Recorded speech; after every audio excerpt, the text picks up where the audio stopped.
Brought to you by the Every Dollar app. Start budgeting for free today.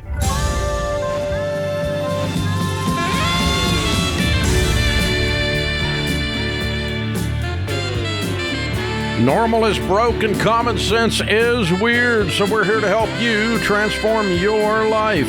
From the Ramsey Network and the Fairwinds Credit Union Studio, this is The Ramsey Show. Rachel Cruze, Ramsey personality, #1 best-selling author, co-host of Smart Money Happy Hour. My daughter is my co-host today. So, Rachel, we did that post, that silly thing you wanted to do with acting like we're doing a Netflix documentary or something. Oh, yeah, we haven't talked about that. And things gone bananas. Well, and everyone you were right. It's a big deal. Apparently, it's a trend to sit down in a chair and act like you're doing a documentary, right? Yeah, exactly. And so we did it, and it went on Instagram. It went crazy. Yeah, it did well. The numbers are nuts. Well, like 1.3 million. Yeah. And so, they brought like 1 million. Or something. Over that. Yeah, crazy. Yeah. So the guys, some of them were saying they had read the comments, and a huge number of people didn't realize you were my daughter. Yes, there was a lot of today. And a huge number of people don't know it's a fad and a trend. Yes. And they actually think there's going to be a Netflix documentary about being Dave Ramsey's daughter. On Facebook. There's not. On Facebook specifically, a lot of people are like, "Oh no, I just canceled my Netflix membership. I'll miss it." And we had to go in and comment, be like, "It's a joke. It's just a trend on Instagram." Just a trend. It's a funny thing to do. I made Dave do it. Sometimes he's the anti-social media guy. He's our boomer. Our resident boomer, who we love. But Go boomers. But we get to rope him in sometimes. Go boomers. To some of the trends. And sometimes he says yes, sometimes he says no. But it was a good one, yeah. It was funny. That one was fairly innocuous. It wasn't like, you have to be a clown or something to do it.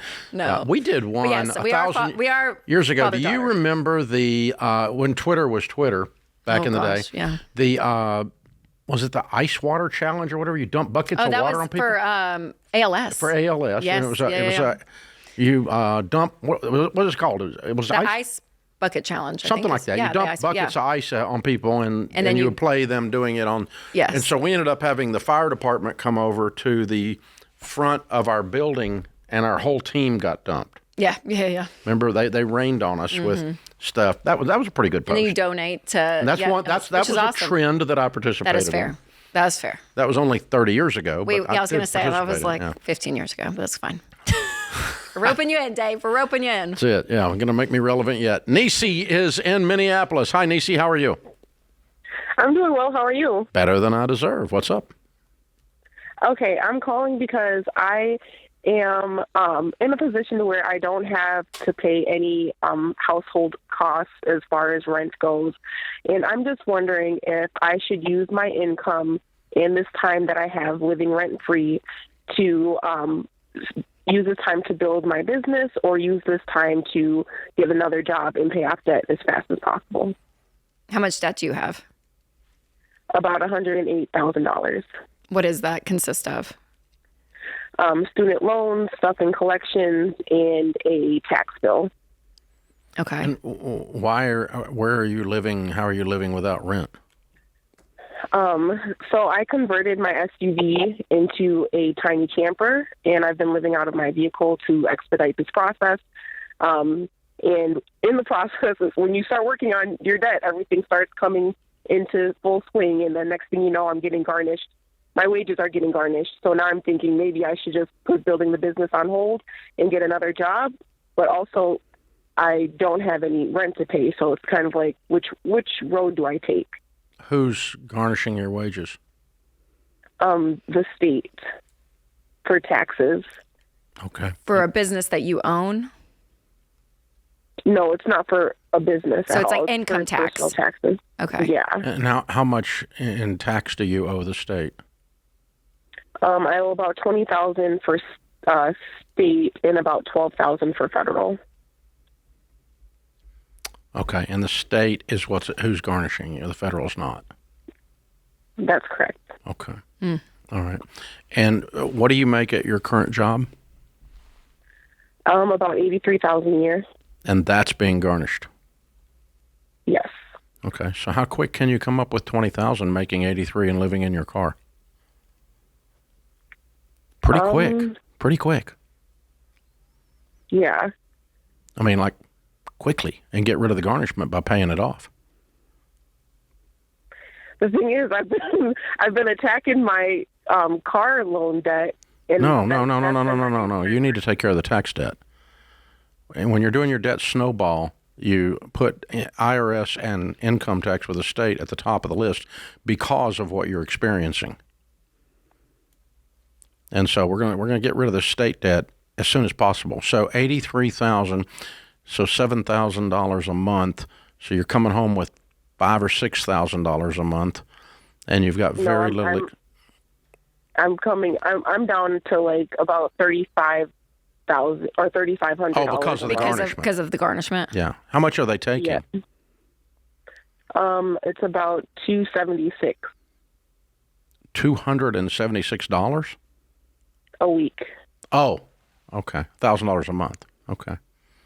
Well, in 20 months that'll be gone if you don't do anything.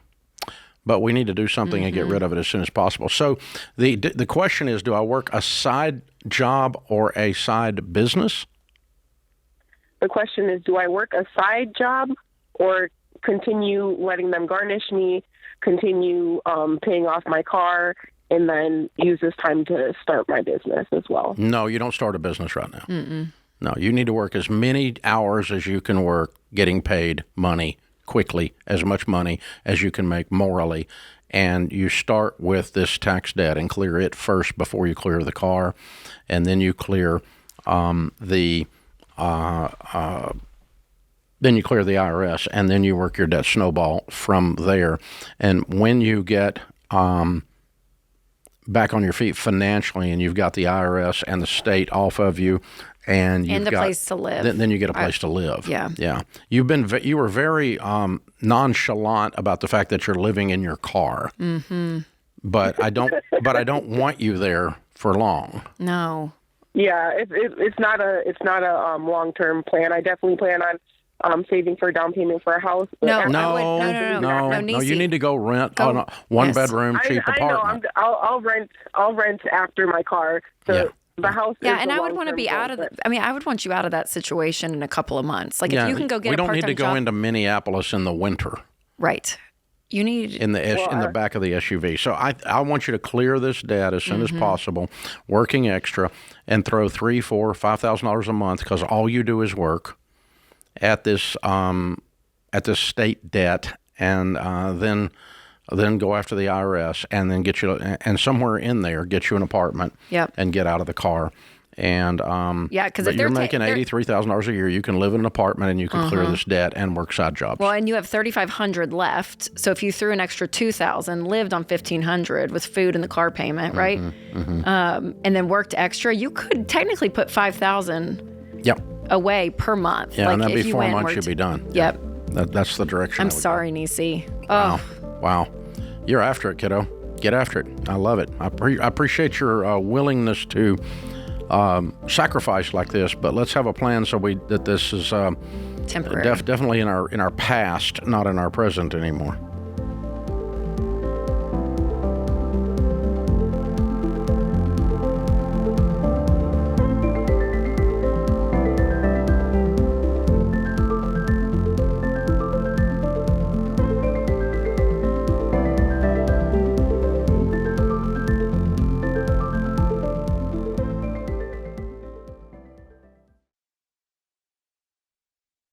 Hey, I want to talk to you for a second about love, and not love like in Titanic or something. I mean responsible love, the kind of love that moves you to take care of the people closest to you. And one of the most important ways to show that kind of love is by having term life insurance. If you have anyone depending on you, a spouse, kids, anyone, you need term life insurance.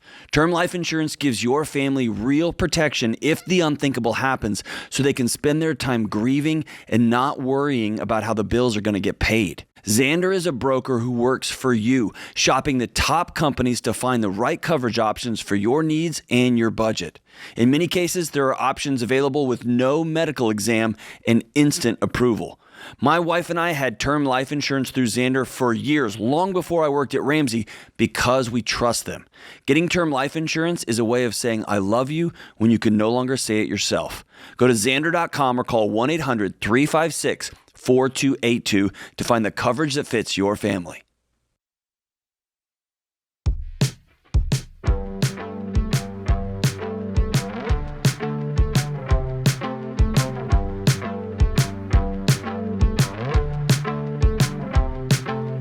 Jacob is in Canada. Hi, Jacob. Welcome to the Ramsey Show. Hi, guys. Thank you so much for taking my call. I'm very appreciative of it. What's up? So my question was, should I let my fiance's family move into our newly purchased home, even though she's been manipulative her whole life? The family, her mom. Her mom's been manipulative her whole life? Is that what you said? Yeah. Yes. So you're not a fan of this. No, obviously. I love my fiance dearly. Yes. And does she, I see how much it just affects her. And does she recognize that? Yes, she does. She does recognize it. And I think for her right now, it's just kind of grieving that we might lose her family. Like, we might have to draw a boundary to a point where we don't really see them. If your family is only going to have a relationship with you because of what they can get from you, they've already abandoned you. Yeah, which, I try to let my fiance know, and it's just, we're getting to a point where... If you have to pay for a relationship, it's called prostitution. Okay. Yeah, that's a good point. And so you guys are saying then, if it does get to a point where, they just got a notice in the mail that they're going to be kicked out tomorrow. You didn't do that. And no, I know. It's been their decisions. They've been kind of struggling, and I feel like they won't take any help. Yeah, they don't work much. Yeah. So you would recommend then just, set the boundary and they can react however they want to react. And you can't control their reaction. You can predict it.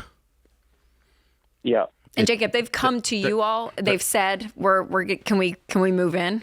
Like They haven't, but we're like 99% sure it's going to come. They got the letter. Okay. They've been talking about it. She's been making jokes like, "Oh, we could just stay in your backyard." Ha ha. Not really funny, but tomorrow's the day. Well, I don't think then a boundary has to be set until the question is asked. So I wouldn't advance the boundary. That's right. And just say, thanks for asking. We're going to be cheering for you. We love you. We'll try to do some other stuff to coach you and help you, but moving in with us really isn't something we're able to do. I'm sorry. Okay. And by the way, when you're setting the boundary, the fewer words that you use, the more powerful it is. Okay. Don't go into a lengthy explanation about family dysfunction or anything else. Just go, we talked about this and we're just not able to do it. I'm so sorry. But we love you, and we're coaching, we're cheering for you. We want you to win. And do you have any money? Are you doing well financially? We're doing pretty well financially. Like right now, we're about to finish up the renos. We'll be a little low on cash, but we both have jobs. We're good at budgeting. Okay, so you don't have any cash to give them $1,000 to help them with the deposit on the next place or something like that. No, I would not be able to help her with first in or last out or anything like that. Okay, so. That's what I was asking. All right. Yeah. And Jacob, buying a house with someone you're not married to is really a dumb idea. You guys should get married yesterday. I would agree. We're getting married. Don't argue with me. Just go get married. Can I give you one reason? You can totally shut me down. Yes, you can.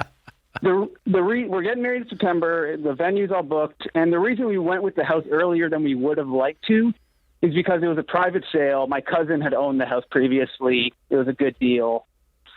That was kind of the idea behind that. But I agree.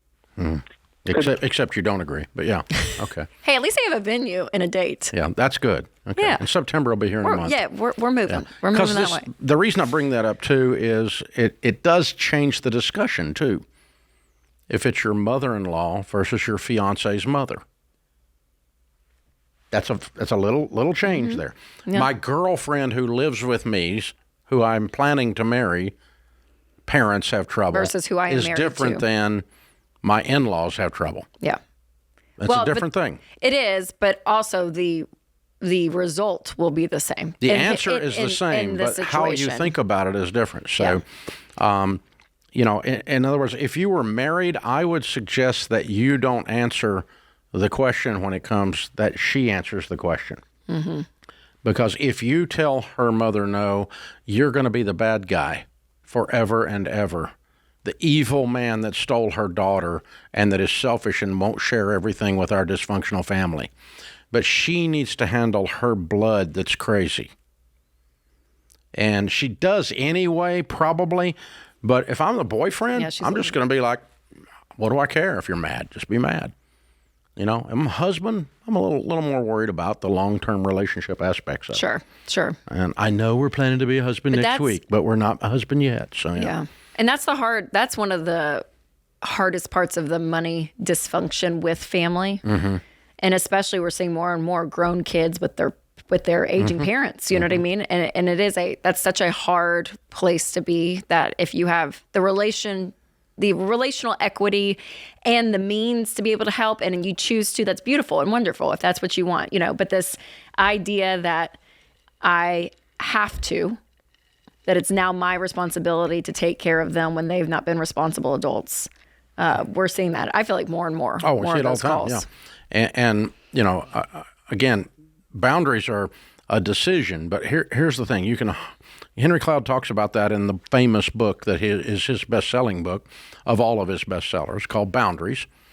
And but if you set a boundary with someone that doesn't like boundaries, please expect them to be pissed.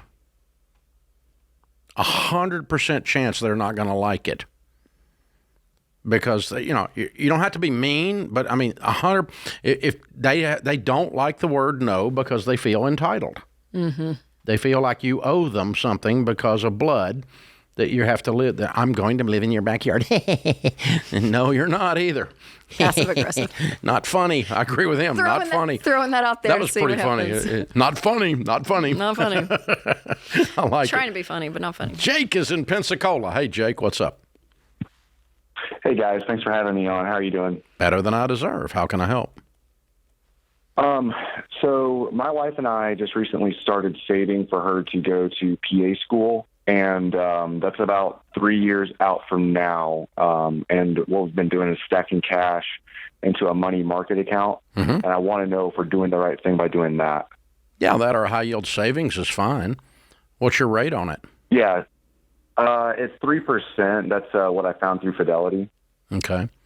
Yeah, you might do a little better than that with Fairwinds Credit Union. You might check their high yield savings. It might be a little better, but it's not going to be like 5% better or something. Mm-mm. So here's the thing: how much are we going to save total in the next 4 years for this?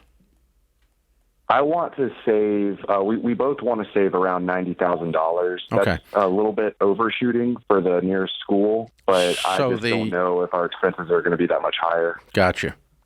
So the reason that she will have $90,000 and get to go to school without debt is because you put $90,000 in the account, not because of the rate of return. Okay, yes, sir. Because 3% on $50,000, the middle range of this, which would be like 2 years before you get there. Okay, so 3% of that is $1,500. $1,500 does not mean she gets to go to school. In other words, if you got 0%, it'd be real close to getting 3. I see what you're saying. That does make sense. Yeah, it's not. It's mathematically not the reason. And it's too short of a time frame to probably put in the market. If you wanted to put some of it in a growth stock mutual fund and maybe an S&P 500 or something, you could, but it could go down. That portion could go down. But again, if $50,000 was in there and it went down 10%, which would be unheard of, very rare, then you would have lost $5,000, and that won't keep her from going to school. Yeah.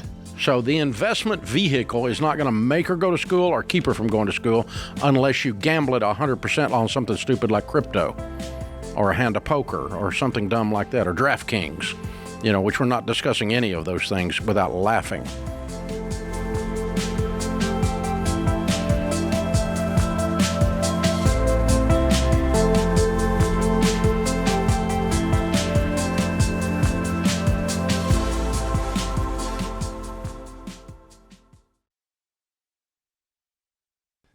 This show is sponsored by BetterHelp. Summer is a time when people escape. Whether it's relaxing or going on vacation, we've all been told this lie that if we could just escape from it all, everything will magically work itself out. But here's the thing. A vacation won't fix what you won't face. If you're anxious, if you're burned out, or you're struggling, these problems will be waiting for you when you get home. This is why I recommend talking to somebody, and this is why I recommend BetterHelp. BetterHelp is online therapy that fits into your life. You can talk with a licensed therapist by phone, video, or messaging from anywhere. No commuting, no sitting in a waiting room, just a safe place to process what's actually going on in your life. All of BetterHelp's therapists follow a strict code of conduct, and you can message your therapist and schedule sessions right in the app. If it's not the right fit, you can switch therapists anytime for no extra cost. Don't ignore what's coming to the surface. Sometimes the strongest thing you can do is stop trying to escape and start dealing with your challenges. Go to betterhelp.com/Ramsey to get 10% off. That's BetterHelp, HELP.com/Ramsey.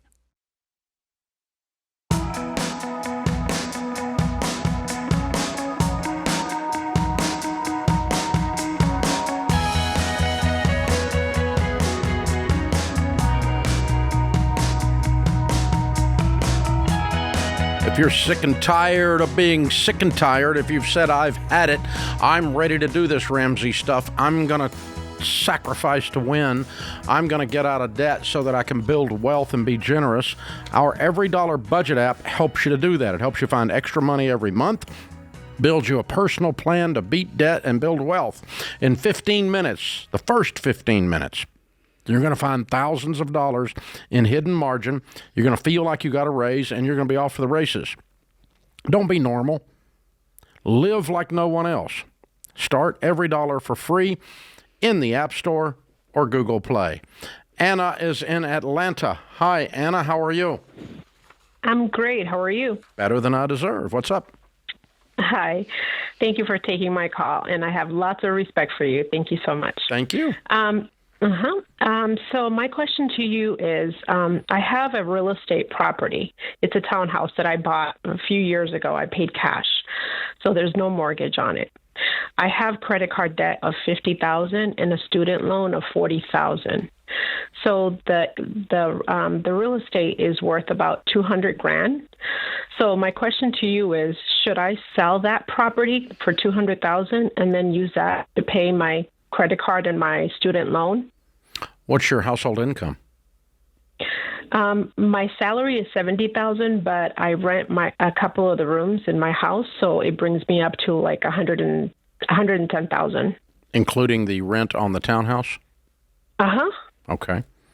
All right. So you make $110,000, you owe $90,000, and you have this $200,000 paid for investment. Correct. Okay. Number one, I love the investment.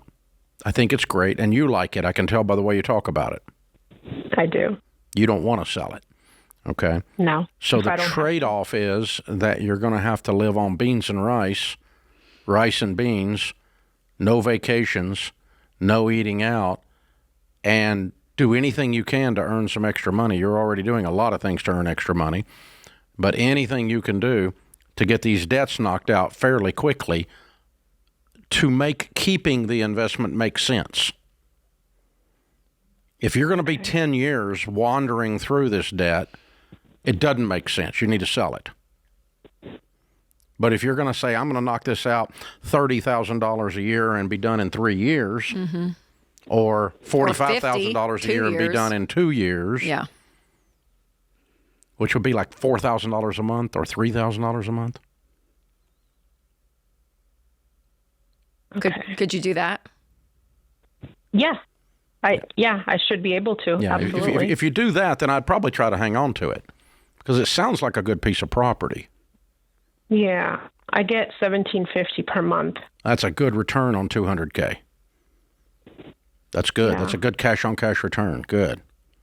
I'm doing bookkeeping on the side too, so I didn't even count that salary, that income there. But so what's the most you could throw at this debt per month right now if you just really tighten down the budget?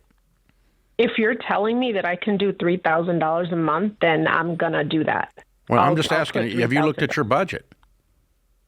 I have. I mean, that other than my credit cards, that's it. I have no car payment. I have nothing else. My mortgage, where I live, that's the only thing, which is $2,000 a month. Yeah.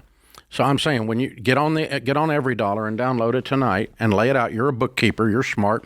I can tell by talking to you that you know your numbers. And so what we're looking for is $3,000 to $4,000 a month. And if you can find that and commit to doing that, then keeping the investment makes sense because you're going to be done in either $4,000 is done in 2 years, $3,000 is done in 3 years. Okay.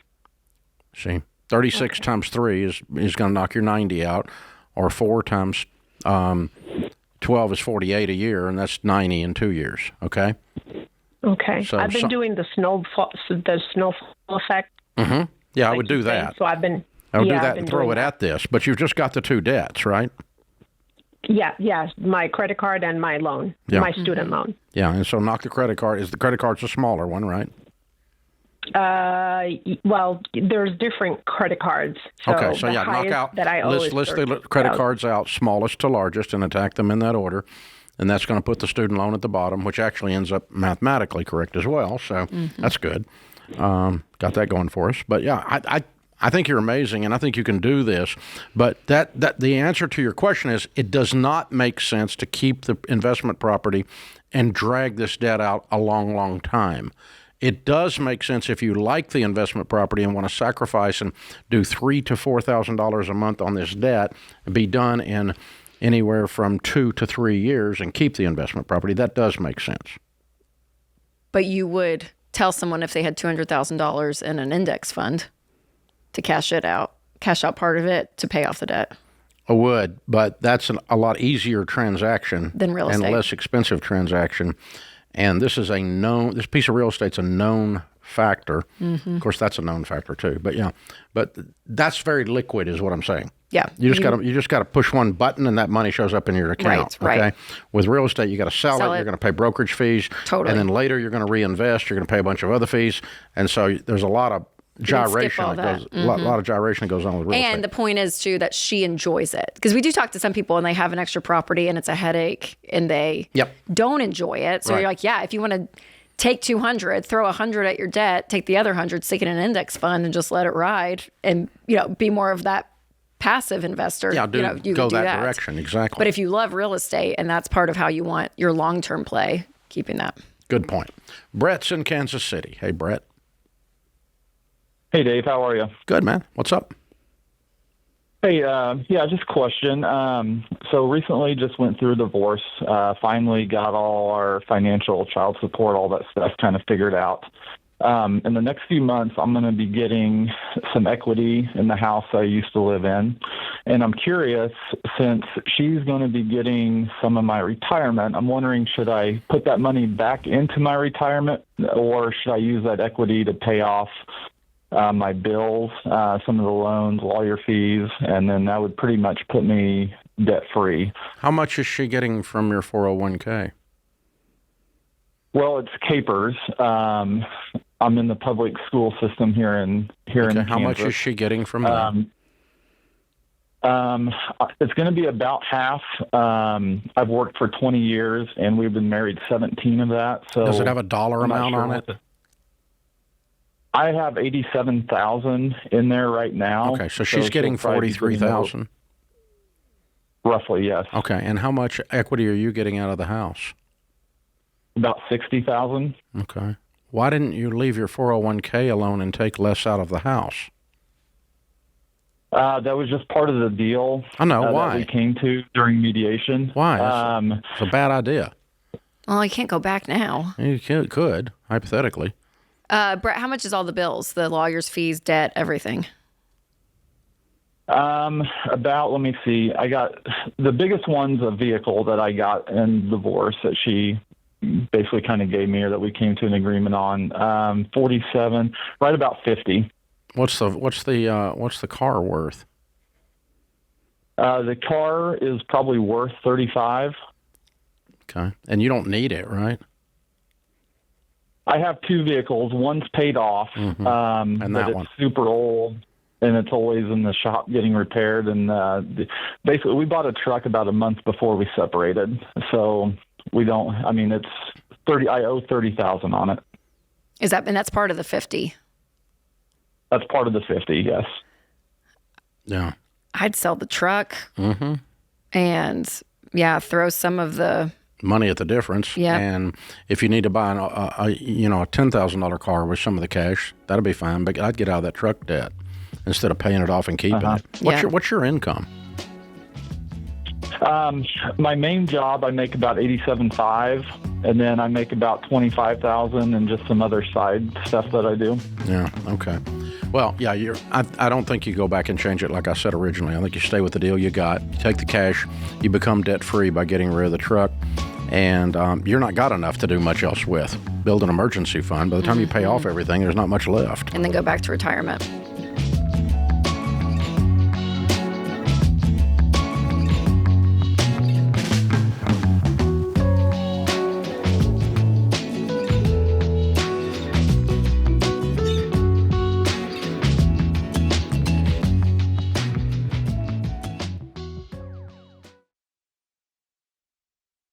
Hey guys, healthcare is one of the biggest stress points in your budget. It's confusing, and most of the time it feels completely out of your control. But there is a better way to handle it. Christian Healthcare Ministries isn't health insurance. It's a health cost-sharing ministry where Christians share each other's medical bills. And it's not a new idea. CHM has been around since 1981. It's predictable and proven, and they've shared over $13 billion in medical bills for their members. Plus, you get more flexibility. There are no network restrictions, and you don't have to wait for open enrollment. Now, let's talk about how CHM helps your budget, because programs start at just $115 a month, and many families save hundreds of dollars a month compared to traditional options. So if you are tired of feeling stuck, check out Christian Healthcare Ministries. Right now, CHM is offering new members a 50% credit towards their first month of membership. Go to chministries.org/budget and use promo code Ramsey. That's chministries.org/budget and use promo code Ramsey.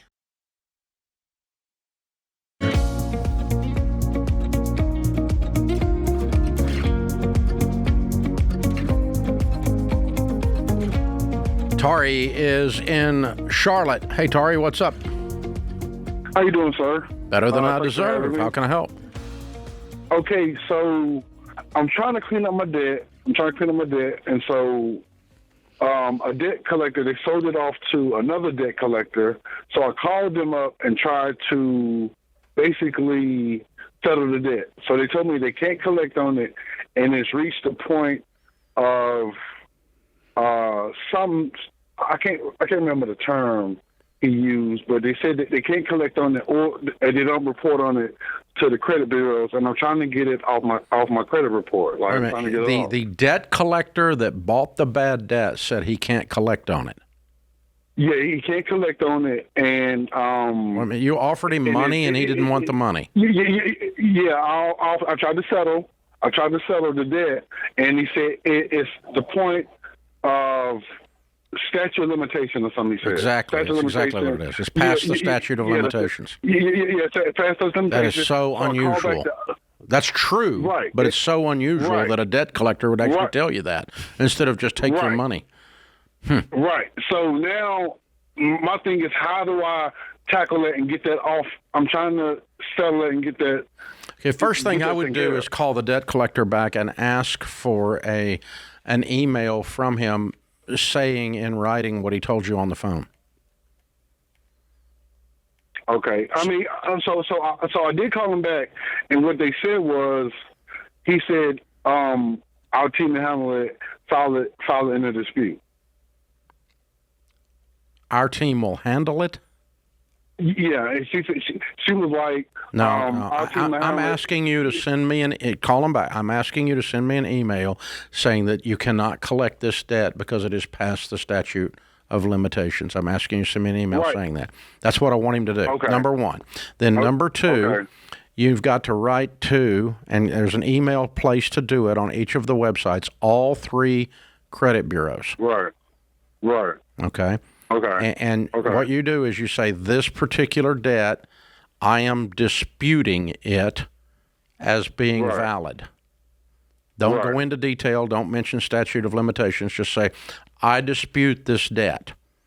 Now, and according to, and you may want to go back and play this on the podcast later, play it back, according to the Federal Fair Credit Reporting Act, you have, this is your verbiage in the letter, you have 30 days to prove the validity of this debt or to completely remove the entry from my bureau.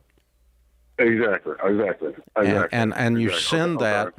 I would send that by email if they've got a place on their site, and I also would send it in hard copy letter form, certified mail or FedEx or something where you can get proof of delivery on when the 30 days starts.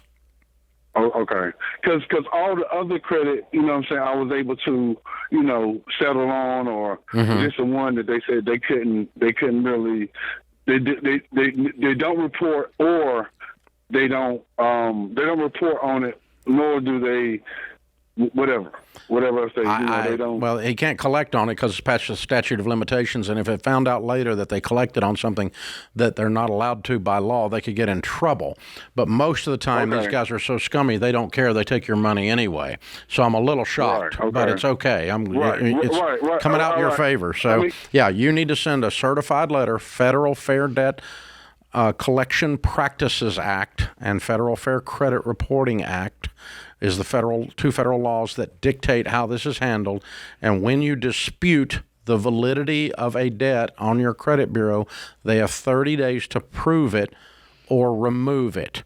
Now, for the rest of you out there, not for this guy, they will not be able to prove it in 30 days on any of your debts, even if they're valid, because if they write to Bank of America is not going to get back to them for 30 days. And so you could get that blown off your credit bureau. And there are people that teach that as a way to, quote, clean up your credit. The problem is it doesn't work because it will get removed from your credit bureau report, but Bank of America or whoever downloads in batches to all three credit bureaus at least once a quarter. And so about 120 days from now, you're going to see the thing pop back up on your credit bureau. If it's not been passed. If it's not an invalid debt, it's going to come back. You can knock it off for a minute, but it's going to come back. In this case, it sounds like these guys are not going to report it again. But if you remove it and they re-report that they have this out for collections, it'll show back up on there again. How long does it take for the statute of limitations to? Statute of limitations on a debt is different in every state. But in his state, a lot of them are 3, 4, 5, 6, 7 years, somewhere in there. Everything comes off of your credit bureau report every 7 years from date of last activity. The problem is if Bank of America, in this example, re-reports, that's activity, and it starts the 7 years over again. So even though you didn't pay anything on it, even though you didn't actually have any activity on the account, they can start the 7 years over again and keep you in limbo for freaking ever. So you cannot get out of paying these debts unless someone does what this guy's saying is happening with him, which is a very unusual circumstance that he called with today. But most folks out there listening, you're going to have to go get those things settled, and you're going to have to get them paid off. You don't get your credit bureau cleaned up until you clean up the actual debt, because it's just going to pop back on there, and you're going to see it, and it's going to hang out 7 years. A Chapter 7 bankruptcy is the only thing that stays longer than 7 years. It stays on 10 years. And an interesting fact with that is none of the loan applications or applications that you fill out for other things say, have you filed bankruptcy in the last 10 years? They say, have you ever filed bankruptcy? In history, And so even if my Chapter 7 bankruptcy from 1988 no longer shows on my credit bureau report, if I answer, no, I have never filed bankruptcy because you can't see it on my credit bureau report, and someone does business with me due to me answering that question, that's called criminal fraud. I lied to get to do business. So don't do that. It's a bad idea. Be honest. So you tell the truth. And so since I filed bankruptcy in 1988, the year Rachel was born, for the rest of my life, I get to answer that question. Yes, I filed bankruptcy. What were the dates? It's like filling out one of those medical forms. Have you ever had an operation? Yes, in 1982 I had one, but you still got to fill it out because they're still going to find it. Mm-hmm. And, for your life insurance application or whatever it is, you still got to put all the stupid medical stuff in there. Any hangnail that's ever happened has to show up. And that's the way this stuff is. And it's an interesting reason to almost avoid it so it doesn't just follow you your whole life. Yeah, Do you know hello. what I mean? Like, hello. It's I know after like a have financial... Have you ever been divorced? Financially, you can recover and all of this. Have you ever been divorced? If you have, the answer is yes. Yeah. Not lately. It's not lately. That's not the answer. Not 20 years ago. That's not the answer. The answer is yes. That's it. And it's that simple. So, this stuff... These decisions are big life decisions. Yeah, and Tari brings up a good point, too. Just to remind everyone, you can check your credit report for free. And you should. Once a year. Yes. And you should. With Equifax, TransUnion, you can go to these websites. And you ought to also freeze your credit. Yes, and freeze your children's credit We did as well. that. And that's a pain in the butt. I had to go in and just rip people shred to get it. But I froze all of theirs when they were minors. When they first came out with a law allowing you to freeze it. And what freezing it does is if someone bothers to check your credit before they issue a debt that's like a identity theft thing, as an example, then they would deny the credit because the credit bureau is frozen. And so they would say, oh, this person's not really applying for that. But the problem is about 9 out of 10 credit cards are issued without checking credit. So that's why a dead person and dogs get credit cards. And a guy in West Virginia one time sent me a copy of his credit card, and he had applied for the credit card in the name of Buck Naked. Oh, Lord. And they issued the card. Stop. Visa issued to Buck Naked. Stop. Unbelievable. Love it. That's a good segment. That's perfect. What's the craziest thing? Yeah. Craziest things that have ever happened. Yep. Yeah. Frou the poodle got one, too, and he'd been dead 3 years before he got his.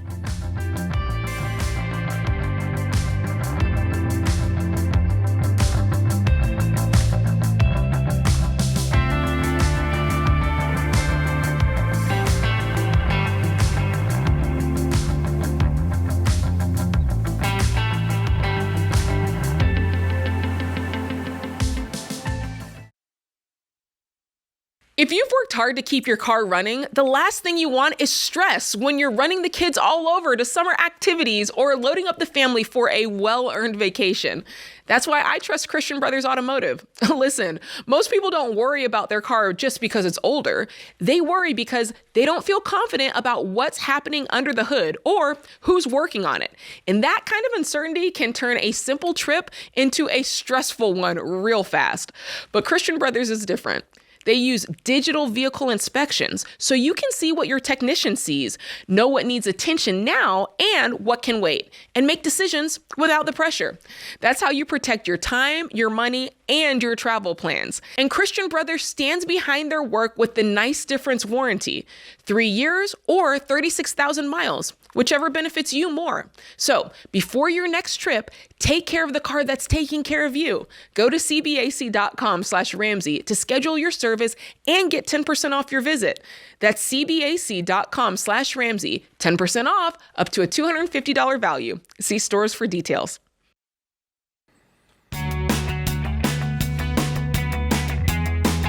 Welcome back to the Ramsey Show in the Fairwinds Credit Union studio. Rachel Cruze is my co-host today. James is in Kansas City. Hi, James. Hey, how y'all doing today? Better than we deserve. What's up? Good. So I'll shoot you the quick question here. So basically, I work for a university, and I'm due to be laid off here in about a year due to the school folding into another here in the area. I've got no debt. I've got a year's worth of an emergency fund, and I'm also due to get some severance and retention bonuses while the school kind of, goes towards closing here within a year. My question is, should I start really looking hard for a new job right now, or should I kind of wait, collect those bonuses and see where I'm at, within about a year? So the bonuses and the severance are going to amount to how much money? About after taxes, I've done the math. It's about $24,000 altogether. Okay. And what do you make? Right now, I make about $70,000 a year. Okay. And what do you do? You're a professor? I work as I'm actually a compliance coordinator for the financial business office. Okay. All right. And so what will you likely go to? What's your new career going to be, your new job? Same thing?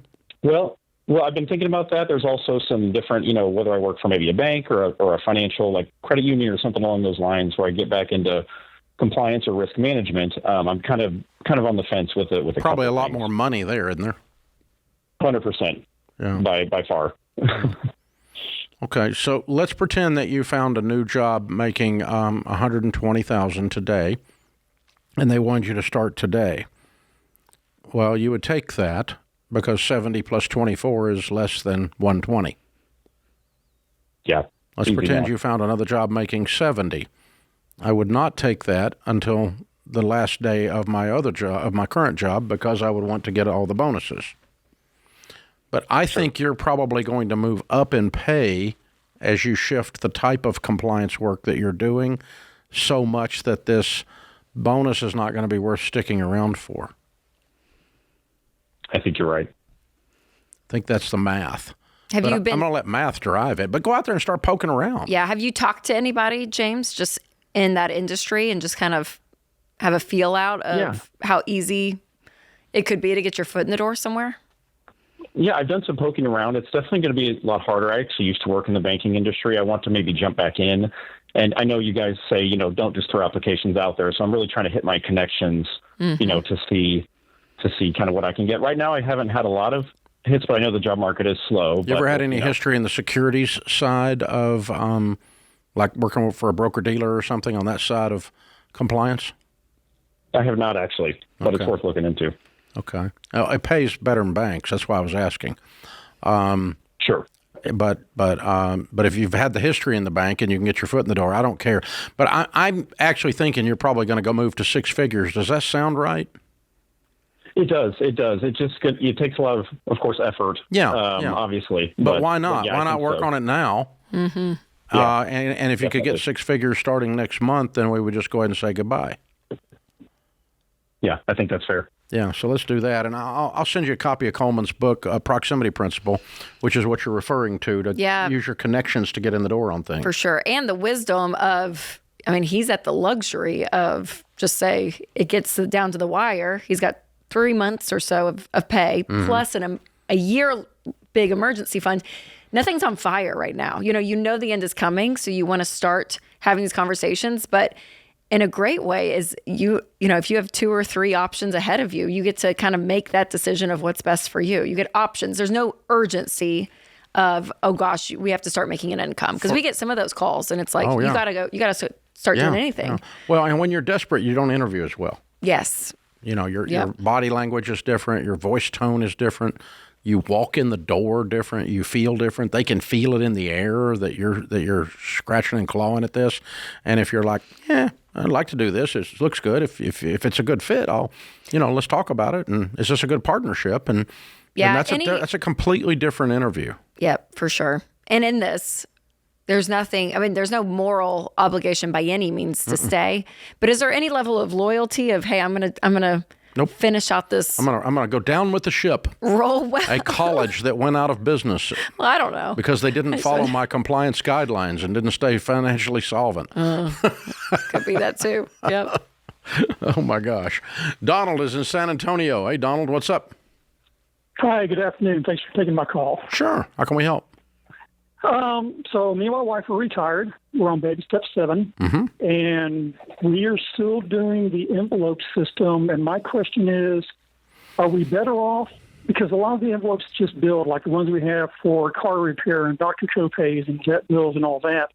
They kind of just sit there. And would we be better off just letting that sitting in our IRAs instead of taking that money out every month? Well, I would at least probably put it, Donald, in just to a high yield savings account. I would put it somewhere. So yeah, to your point that it's kind of growing. If it's building up too much, you've got too much allocated to the category. Okay. So, I mean, if you've got $5,000 in your vet bill envelope, your dog's not been sick. You know, I mean, you see what I'm saying? Or you got $5,000 built up in your car repair envelope.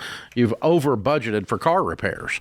And so that's, you should not have big buildups in there anyway.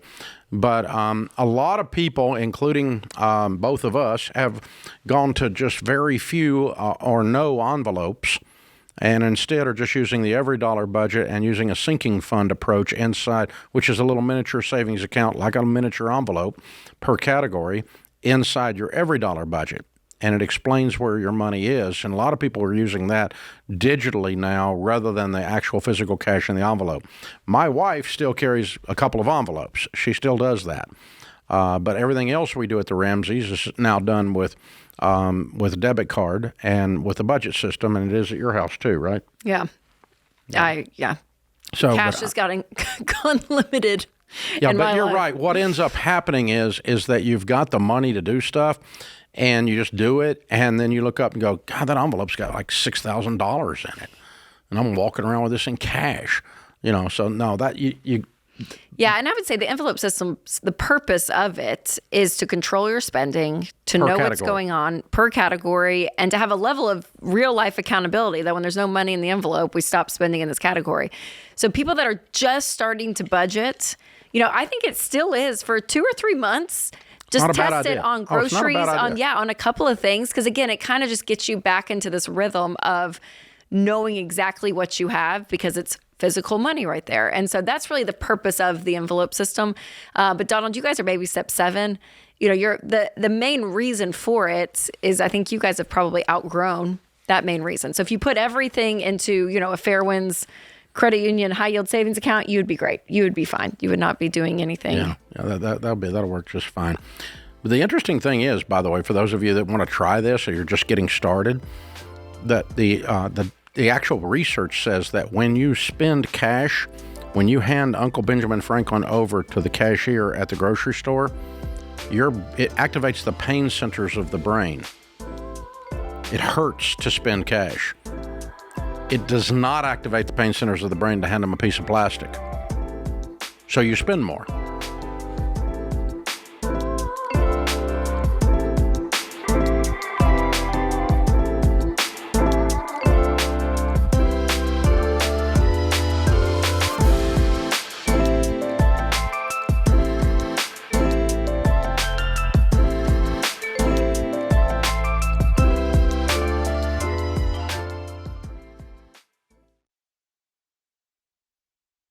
As your business grows, everything becomes more complex. There was a time when Ramsey Solutions had too many disconnected systems and not enough visibility across the business. We wasted too much time chasing information instead of making decisions. That's why we got NetSuite. NetSuite brings your financials, inventory, CRM, and more together in one place. More than 43,000 businesses trust NetSuite, including Ramsey. And now they're taking the next step with NetSuite Next, making it easier to put AI to work across your entire business. NetSuite Next helps you make the most of your time, automating routine work like forecasting demand and following up on overdue accounts. With NetSuite Next, AI is built into everything you do, so you can ask it questions just like when you're talking to a member of your team. And right now, you can try NetSuite Next for free. If your revenue is at least 7 figures, go to netsuite.ai/Ramsey. That's netsuite.ai/Ramsey.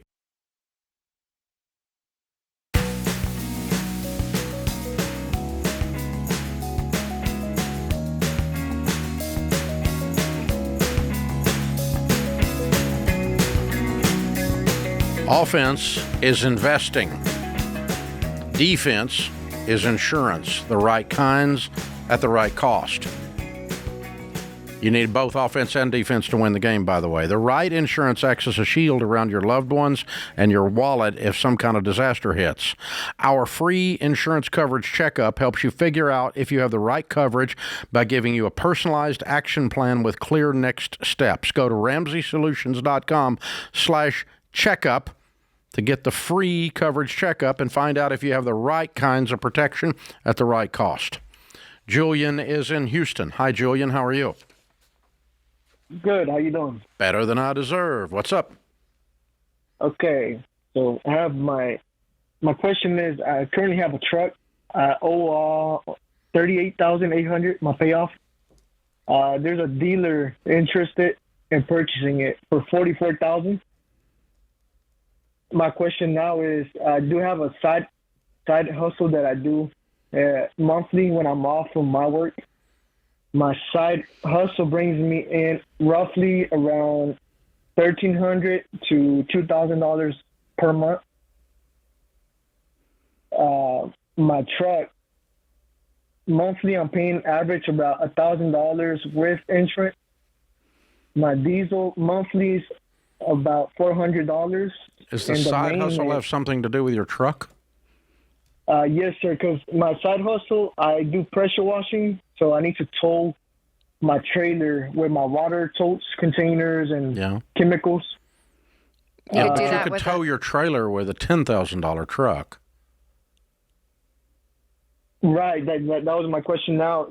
Should I sell my truck, yes, buy something cheaper? Yes. Or should I sell my truck and just get a daily where I don't have to do side hustles no more? Oh, because you're I hear what you're saying. Because your side hustle basically paid for your truck, for the payments, the insurance, the gas. Have you got other debt? Not really, no. What's your income at your main gig? My main job, I'm making an estimate about $62,000, and biweekly after taxes and insurance, I'm making about $1,900. Yeah. Okay. There's two questions. Should I continue my side hustle, and should I sell my truck? The answer is you should sell your truck. And if you want to continue the side hustle, that's fine. Get an inexpensive truck to tow it with. Mm-hmm. But if you don't want to continue it, then sell off the equipment. That's fine. Yep. But if you want to make some extra money, and this is a good way to do it, pressure washing is a good way to do it. It's a great side hustle. Really good pay per hour. But you've got some equipment tied up. But you don't need a $40,000 truck to tow a pressure washer. That's backwards. So, yeah, and if you don't have any other debt and you have an aggressive way to get a 3-month emergency fund in place to keep moving down the baby steps, that's okay. Yeah. You don't have to do the side hustle. But if you want to do things personally faster, would keep the side hustle going by getting an inexpensive truck and pay cash for it and sell the big one. That's definitely what I would do, personally. But I've always worked a lot, most of my life. So, Kayla is in Boston. Hey, Kayla, how are you? Hi, I'm good. How are you? Better than I deserve. What's up? So my fiance and I have been on the house hunt in Massachusetts for about a year now, and unfortunately we keep getting overbid. Good. You shouldn't be buying a house unless you're married. Yeah, my parents... A house together. What was that? Sorry, I was clarifying. You should not buy a home together when you're not married. Yes, it's not a good idea. Unmarried people can buy homes. I see. Oh, thank you. My parents' house is in a really great town in Massachusetts, and we've already went to our attorneys and put the house in an irrevocable trust since I am the only child. Instead of putting 20% down on a $600,000 house, should I consider maybe putting 20% down into this house, my parents' house, because I will be inheriting it one day? No, I would not. No, okay. Because it locks you in to that home for a really long period of time, where you and your husband may get married, and in 2 years something may happen, right? And you guys may move and want to do something else. So yeah, it locks your money up into an asset that you can't get it out. You can't get it out. It's done. Versus you guys building a life together and having a home, and then one day when your parents pass, then you can decide, hey, do we want to move in? Do we want to sell our current home, take some of the equity to fix up mom and dad's home, or sell mom and dad's home? You actually have options. This just locks you into one option for a long period of time, which I would not do. When is the wedding? Sorry? When is your wedding? Next fall. Okay. This like 18 months from now? Yeah. Okay. Well, in 30 years of doing this, almost 40 now, some of the worst nightmares I have seen are people that buy a home together who are not married. Please do not purchase a home until you're married. It is not together. It is not a good idea. You're going to make a mistake, and it's going to cost you. You're getting this out of order. And so, rent for a little bit, get married, and then you guys go and look for a home. Yeah. So, and I think you've been protected so far from accidentally making that mistake by not being able to buy so far. So, and no, I would save up and put as much down as I can put down after we are married. But too many things happen, and you're too vulnerable, and most people are not going to do the proper documentation and everything else to make sure they're protected, and you're not either. So it's just best to wait until you're married. And if you're going to buy together, now if one of you wants to buy a house, that's fine. Or the other one wants to buy a house, that's fine. What Rachel's point was, but couples should not buy homes together that are not married. It creates all kinds of relational problems, legal problems, financial problems, and the unseen things that come at you, the unexpected, unintended consequences that come at you create all kinds of issues for you. I'm begging you, don't do this. Gabriel is in Augusta, Georgia. Hi, Gabriel. What's up?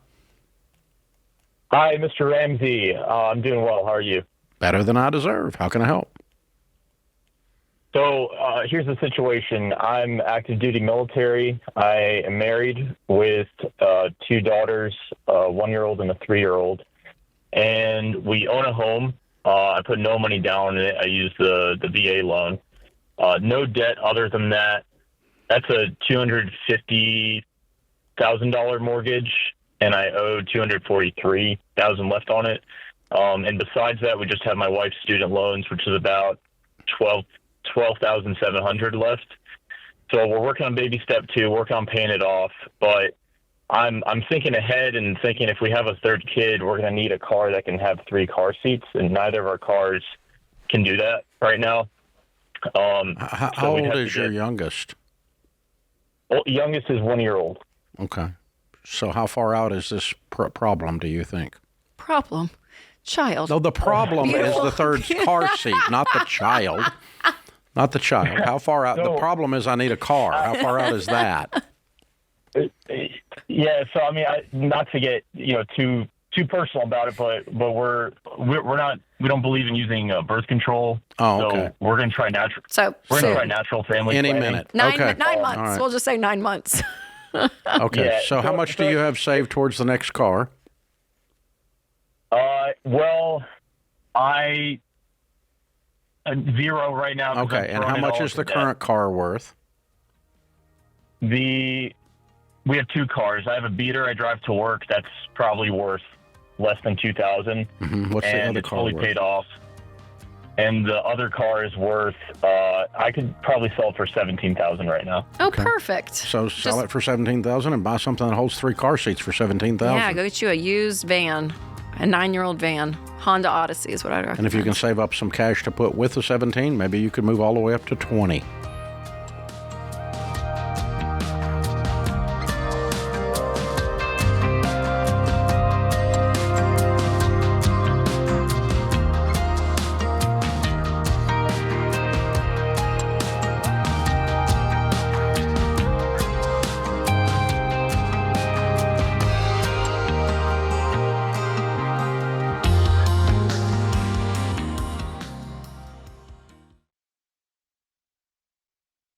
Hey, what's up, guys? It's Jade Warshaw. Now, I know a little something about saving money. While my husband and I were paying off over $460,000 in debt, we went over every expense in our budget to find ways to cut back. Nothing got a free pass, including our phones. And you need to be doing the same thing. And now with Boost Mobile, one of the easiest places for you to save money is your phone bill. Their unlimited plan is just $25 a month forever. With a price that nice, why would you ever go back to your old carrier? And with Boost Mobile, there's no contracts, no hidden fees, and no surprises, which makes this a no-brainer when it comes to saving money. The best part? You can keep your phone and your number when you switch. So it's not like you're making some huge lifestyle change. Listen, you need a phone, but you don't need to be overpaying every month. So whether you're paying off debt or building wealth, or you just want to keep more of your money in your pocket, this is a win. Go to boostmobile.com/Ramsey and make the switch today. That's boostmobile.com/Ramsey. $25 forever requires customers to remain active on Boost Mobile Unlimited plan.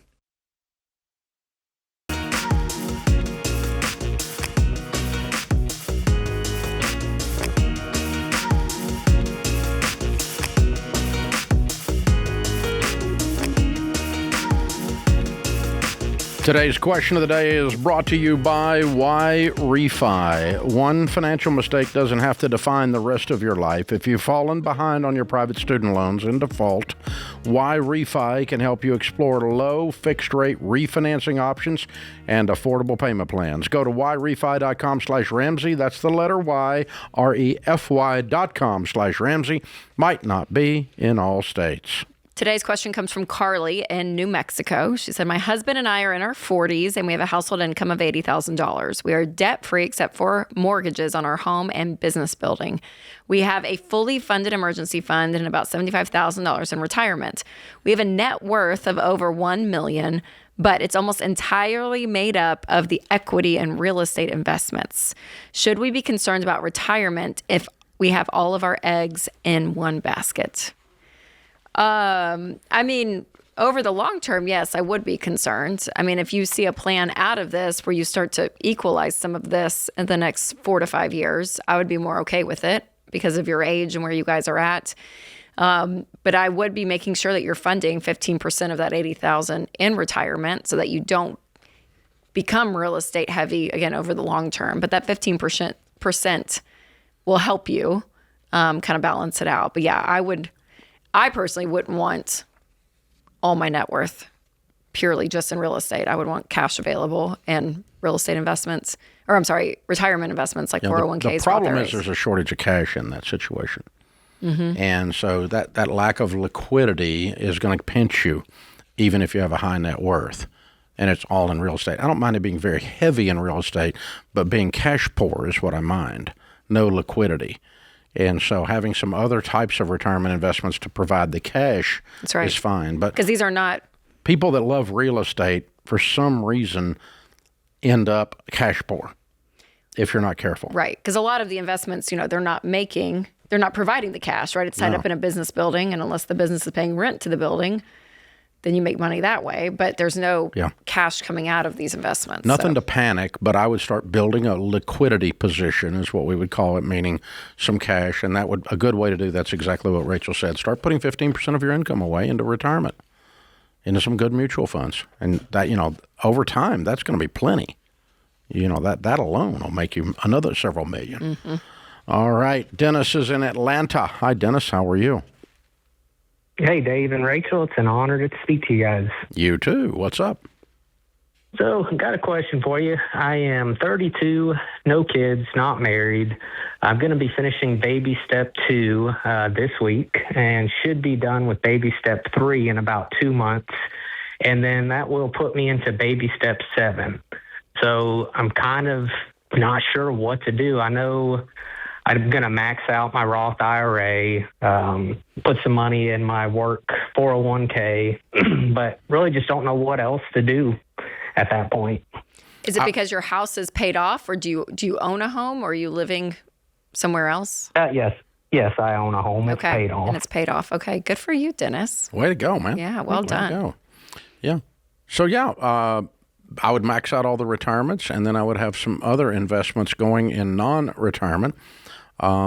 Minimum of something like an S&P 500, but if you wanted to get with your SmartVestor Pro and open up a brokerage and have some after-tax investing going in addition to your maxed out retirement, that's what I did do with it, by the way. That's not what I would do with it, it's what I actually did. And that money, that side money, is what I started buying real estate paid for with. And nowadays, many, many, many years later, Dennis, because I'm 65, you're 32, right? Yes, and I was probably about 32 when I started that. But now I've got a lot more of my net worth in real estate than I do in mutual funds. Okay, yeah, I was going to plan on opening up a brokerage account and kind of start building potentially a bridge account or, something to pull from, if I wanted to buy a second home or something like that. Exactly. That's exactly what we did. And you can sit down with a SmartVestor Pro. You can find them at Ramsey Solutions. They can help you put all that together and lay out a game plan and start setting some targets on that you're aiming for. And, man, that's awesome. Yeah, well done. Very cool. Good stuff. Well done, well done. Brandon is with us in Provo, Utah. Hi, Brandon. How are you? Better than I deserve. I've wanted to say that to you for such a long time. Well, you pulled it off. One goal down. I know. Amen. All righty. So I'm currently dealing with a problem right now. Well, in my mind, it's a problem, first world problem. We're going to be in Utah for about 3 more years, me and my wife. She's going to school for architecture. And then we're headed out to Florida so I could start my own HVAC company out there with my brother-in-law, and that's currently what I do. What we're currently looking at right now is we have a lot of good finances available. We're wondering if we should be putting money into purchasing a home in Florida now to kind of beat the market, so to speak. No. And this is what everyone's been telling us to do. I don't care what everyone says. And then just rent it out. Everyone's broke. You think... I don't listen to everyone on anything. Matter of fact, what everyone says, you usually run the other way. No, I wouldn't buy a house in Florida till you're ready to go. No. Okay. So you think just keep on building up our nest egg pretty big? Yep. Yeah, the market's not going to move that much, Brandon, in 3 years at this rate, right? It's not like it's 2022 again and everything's just skyrocketing. It is slowed down in a good way. But yeah, I think if you guys stack enough cash, you can outbeat the growth there, if you will. Yep. You can outstack whatever change in values there are. Yeah. But either way, even if it was going up quickly, I still would not go buy a property in another state in anticipation of moving there. I know 3 years. I know that's the plan, but 3 years is a long time. It's also a very short time, but it's a long time. Yeah. So to make a big purchase like that. No, I wouldn't do it. And being so far from it, I wouldn't do it. Nope, not the way I'd handle it. David is in Chicago. Hey, David, what's up? Hey, pleasure to speak with you guys today. Sure. How can we help? I need a little advice. I've been with the company for 15 years, and through mismanagement, they are closing their doors in about 4 weeks. I have a traditional 401k that the company has been contributing to. They've been contributing a flat amount. Mm-hmm. And I started a Roth 401k on the side. Also, it's handled through John Hancock. And I was wondering, once the company closes its doors, what would be a good option for me if I were to leave it with John Hancock or move it out into something separate, such as like Fidelity or Charles Schwab, something like that? No. I would move it to a more traditional mutual fund setting, and I would use a SmartVestor Pro that we recommend to do that, the Ramsey trusted ones. And if you go to Ramsey Solutions, you can find the person that we recommend. I would move the John Hancock account over there. And your old 401k at your old company that's closing is very simple. It's a direct transfer rollover to a new traditional IRA, and there's zero taxes. Now, be very careful, David, okay? You need to get in touch with SmartVestor Pro now and get the paperwork filled out, and they need to submit that then to the 401k. If you take a check on the 401k, the government directly to you, the government requires them to withhold 20%, and you don't have 100% then to roll over. And so that's going to burn you on taxes. So you don't want to do that. You want to directly transfer this rollover into the next IRA and you not touch it. It doesn't need to touch your hands because they're going to withhold 20% on you. So go to RamseySolutions.com and click on SmartVestor Pro, and you can find somebody in your area to sit down and do that and get that opened up. And they'll and you can roll your John Hancock thing over there too. It'll be easy. Do both of them. Do both of them. Keep them all in one place with your SmartVestor Pro. You'll be in much better shape than both of those situations. So I hope you got the next gig lined up, brother.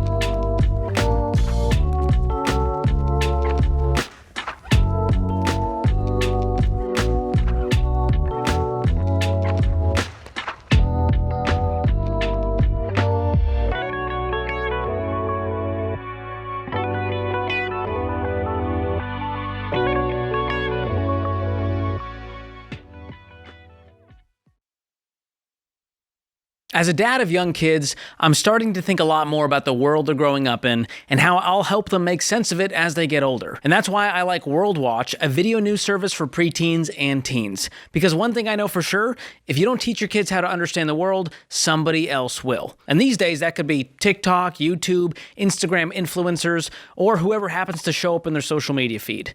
World Watch's 10-minute videos help young people understand what's happening in the world through a Christian worldview without all the outrage, negativity, and noise that is everywhere these days.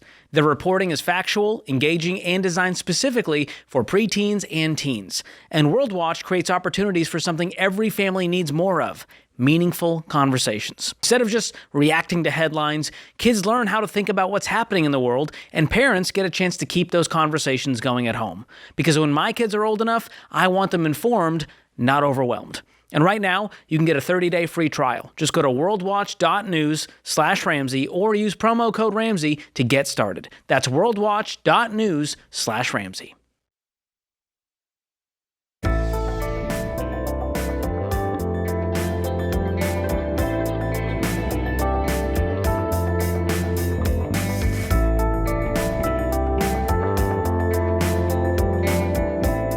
Linda is in Houston. Hi, Linda. Welcome to the Ramsey Show. Hello. Thank you for having me. So I am 35 years old. I have 2 kids. I have a common law husband who's been unemployed for 12 years. I've been with him for 15. I have a total debt of $45K in student loans on my car. I have a home that was gifted to me that was worth $400,000. And so I am a registered nurse. My father told me, hey, come work for me. I'll pay you what you were making as a nurse while you go to nurse practitioner school. So that's where I'm at right now. My question to you is, should I pull a HELOC loan on my home to invest in real estate? And with that being said, one that would be helping me with the contracting and building is my father. He wants me to tell my husband to get a job, which my husband has had trouble listening. Your husband's had trouble what? Listening to my advice on him getting a job. He did not take it well when I asked him to get a job. For 12 years. What's he been doing? He was taking care of the kids while the kids were during the pandemic doing online schooling, but the kids have been back in school for going on 3 years now, and he refuses to find work or help me out. What's he do all day? Oh, he's at home. Usually at home with the kids right now during the summer, but at home as well whenever they're in school.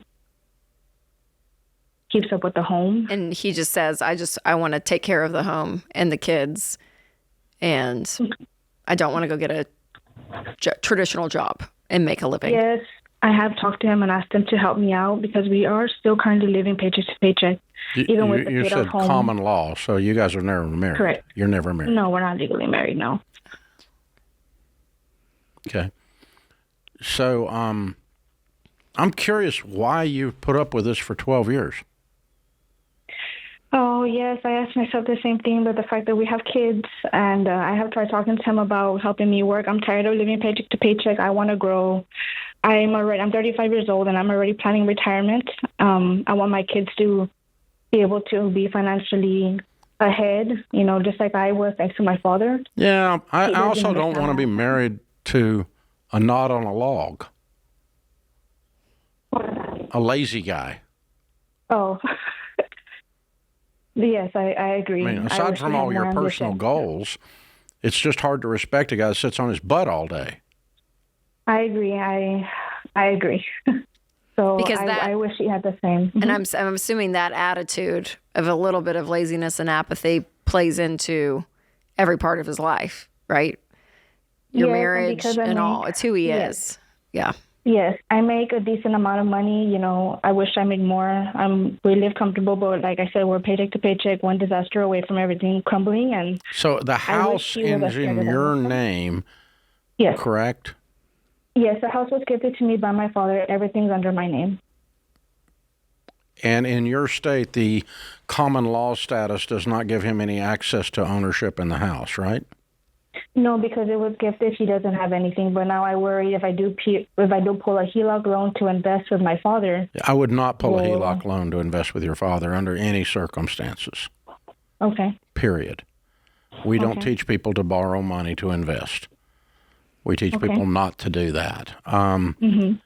But yeah. So basically, you're the owner of the house, and so. Relationally, this comes down to just telling him he has to leave, right? Yes, I don't want to because I believe that, you know, every child deserves both parents in their home, but I don't want my children to I don't want my children thinking this is how a man behaves. Exactly. So this is not, don't tell me we're doing this for the children. The proper thing to do for the children is to not let this model be in front of them. Does he have an abuse problem? Is he abusing alcohol?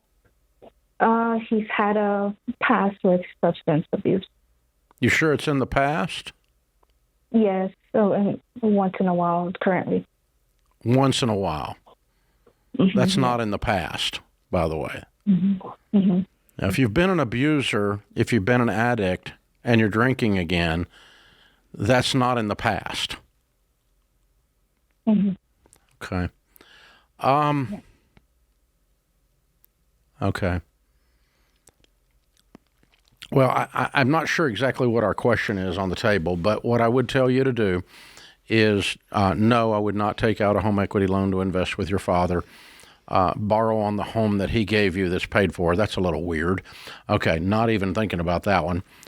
Period. As far and there's going to be some absolutes that are drawn. Yeah, I think under the direction of a good marriage counselor, and I would go see one. He's not going to go, but if I were you, I would get somebody other than a couple of people on a podcast or your dad to advise you on this. And relationally, what we're hearing though is if we were in that situation, we would say you're going to have a job working 40 hours a week sometime in the next 30 days, or you're going to have to leave.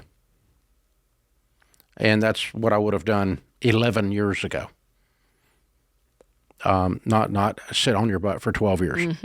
So this is now your fault. It's no longer his fault because you've tolerated it this long. So now you've got to correct your problem that you created by drawing a line in the sand. Yeah. And I think that's what a good counselor is going to tell you.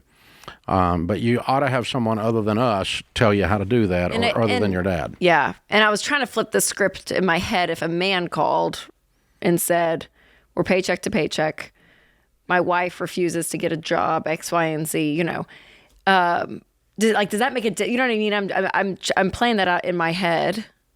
If there's a difference there, I don't know if there is, but I think the problem is that I don't think this guy wants to be. I don't think this guy's asking to be a stay-at-home dad. I think this guy doesn't want to work. That's what I'm saying. Is I feel like that's the difference. And when one spouse is the only income earner and is struggling and reaching out to the other spouse, I mean, I know they're not married, and saying, "I need help. We need help to get us out of this situation, to get out of debt." It's kind of all hands on deck. Do you know what I'm saying? Like that's the attitude approach of a healthy marriage, that we look at our situation and say, okay, what do we have to do? Instead, she has 3 dependents. And that he's doing nothing. Nothing. And see, nothing drives me bananas. I know. Yeah. I can't handle it. And just a dude. I mean, when you said that, I was like, it's so true. That would be one of the most unattractive things. Just lazy. Do you know what I mean? Just a hound dog in the sun on the front porch. Lazy. I'm like, napping. Oh, man. That's it. If he had initiative and doing something, like, you know what I mean? Within another context, I'm playing gymnastics in my head a little bit of how I would approach it if it was something else and something different. But I think I think at the end of the day. The problem you're going to have is this, okay? very little that you can do in this once this much water's under the bridge is going to work. Because we have 12 years of the same pattern of script. Yep. And now to flip the script and go, oh, you got to get a job or you're out of here. It's just not. It's not going to happen. It's not going to happen. He's not going to go, oh, I was just thinking the same thing this morning. No, that's just not going to happen. And help provide for my family. Yeah. No.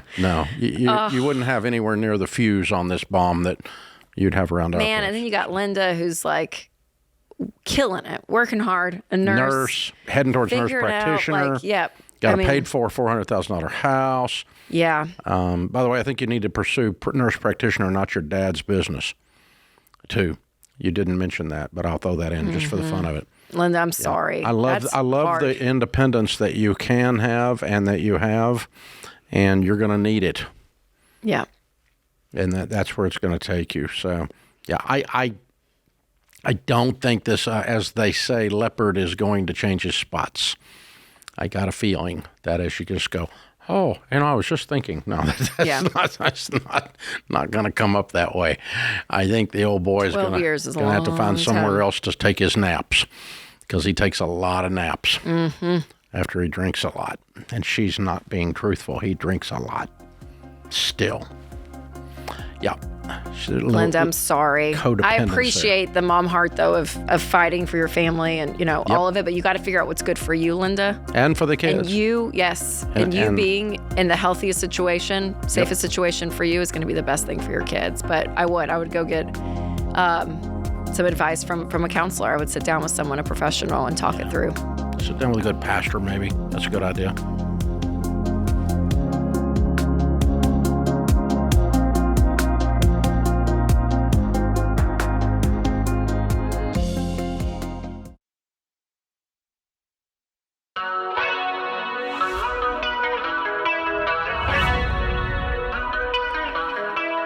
Welcome back to the Ramsey Show in the Fairwinds Credit Union studio. I'm Dave Ramsey, your host. Thank you for joining us. Steve is in Rochester, New York. Hi, Steve. How are you? Hey, Dave. I'm great. How are you? Better than I deserve. What's up? I have a business that I've owned for about 8 years now. Within the last 16 months or so, it's taken a hit, and it's basically breaking even. And I haven't been paying myself throughout that. So I'm trying to figure out, it's listed for sale, probably not going to get anything close to what would have gotten a few years ago. And I'm just trying to, get some guidance on what I should do next. If I should try and pour some more money into it, or go look for a 9-to-5 or start a new company. What kind of business is it, Steve? It's a protein supplement company. Okay. That you make or that you sell? Can you repeat that, please? Do you make the protein supplements or do you just sell other people's? We make it. We have a contract manufacturer and we sell it. What happened to the sales? Why is it down? Direct to consumer. We were using a 3PL, and they changed. They got bought out and then bought out again. And they threw out about $350,000 worth of inventory. We hired attorneys, went through the whole process, which was expensive, and we were out of stock on pretty much everything for 6 to 8 months. So now you have inventory back? Now we have most of the inventory back. So why can't you sell it? That flywheel momentum, we're trying, but that flywheel momentum hasn't gotten back up to speed as to where it was. I don't know. I don't know if people are spending less on it or spending. Or spending more. Why isn't yours selling? Probably marketing. Getting the name out there or back out there. How were you? I mean, the other company was doing all the marketing for you. You've never had any experience selling your own product? No, we have. We used to use influencers, and we stopped using that because stopped using them because we didn't have great experiences with some of them. Okay, because it didn't work. At first it worked. Yeah. But after that, it didn't. Okay. So it sounds like you know how to make protein supplements, but you don't know how to sell them. That's what it sounds like.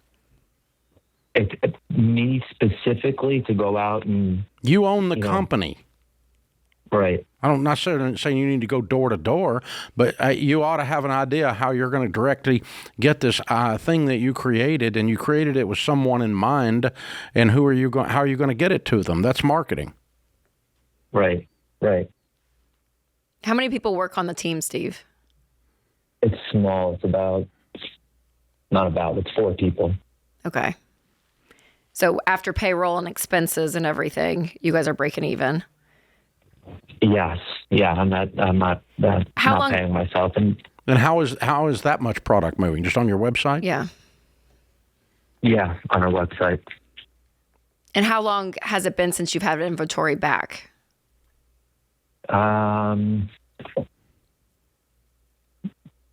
Almost about 4 months. How long ago did you start this company? 8 years ago. You told me that. I'm sorry. So 8 years ago, if I had talked to Steve, would he have been more excited than he is right now? He sounds down in the dumps. Yeah, very much so. It's been so frustrating. I'm married. I wasn't married when I started the company, and we have a 5-month-old. And you've been through a lawsuit and all of it. It's just taking you out. Yes. Yeah. It's been listed for sale for since we got inventory back in stock. There's not been much movement, so it has been pretty frustrating. Well, it's not really much of an asset to buy because it's not profitable. So right. I don't know why anybody would want to buy it. Unless they would just want to buy the inventory and then, and the formulas and the recipes or whatever. But okay, so Steve, what next steps for you? You're wondering, your main question is, do you keep putting money into this? No, not unless you have a reason to believe it's going to work. And right now I hadn't heard a reason to believe it's going to work. So Henry Cloud says in his book, Necessary Endings, that we end something, a relationship, a job, a business, a department, an employment, whatever it is, when we lose hope that the situation is going to improve. And I have not heard a single thing talking to you that you have any hope this is going to improve. I know. It's been I'm just thinking it's been 4 months since everything's been back. But there's no light at the end of the tunnel that's not an oncoming train. I'm just wondering, Steve, if you were killing it right now, would you still love the business? Or do you just want out in general? I probably wouldn't be. I've exited a company before and was making pretty good money then. Okay, so you just want out in general. Even if it was doing good, owning your own company and doing all of this, it's not fun right now for you in general. Hello? He's gone. Oh, we lost him. Oh, did I offend him? No, I'm just kidding. I doubt it. Yeah, no. That's my job. Yeah, I would just tell him, I just wonder if there's strategies you go back to for 60 more days to see if there's anything. Tell me 3 things you want to try to keep it open. That's right. And I can't get any of that out of it. Yeah, no, he seems like he's done. He needs to close He seems like he's done. He's done. So what do you do? Sell off the inventory to another company or something? Try to get the cash out? Keep your website open and shovel it out of your basement. We got him back. Steve, you there? Wait, press 2. We got him. Okay, good. Steve, okay, you good. there? We got you back. Oh, there you are. Okay, good. Okay, so do you have 3 moves you can make to try to salvage this thing and get it profitable that you want to try, or do you want to close it? My gut instinct is to close it and or sell it, but to put money into it in 3 months, another $50,000. Yeah, you don't have anything that gives you hope. That's what I'm hearing. Yeah. Yeah. And I'm also hearing in your voice that you're out of gas. Yes. Okay. With a 5-month-old and staying up till 2 a.m., 3 a.m. to try and make this work. It's my family and faith are more important than What is the value of the inventory? It's about $350,000. Okay. Man, I wonder if you can sell that somewhere. I think you can work that as your side hustle, just running that off of your own website with no overhead and get your inventory back out of it. You're probably going to make more that way than you will trying to sell the business, because I don't think the business is a viable purchase because it's not got profit. And businesses that aren't profitable are called a hobby. So, yeah, I'd go get a 9-to-5 and come in out of the cold for a while and heal. You may go back to being an entrepreneur someday. That's not a sin, but it's not unusual at all for somebody to take 5 years and go back out into the marketplace, work for someone else, get their emotions healed, lick your wounds, as they say. And, you've got these responsibilities that are weighing heavy on you. So that's what I would do. Took a minute to get there. Sorry about that.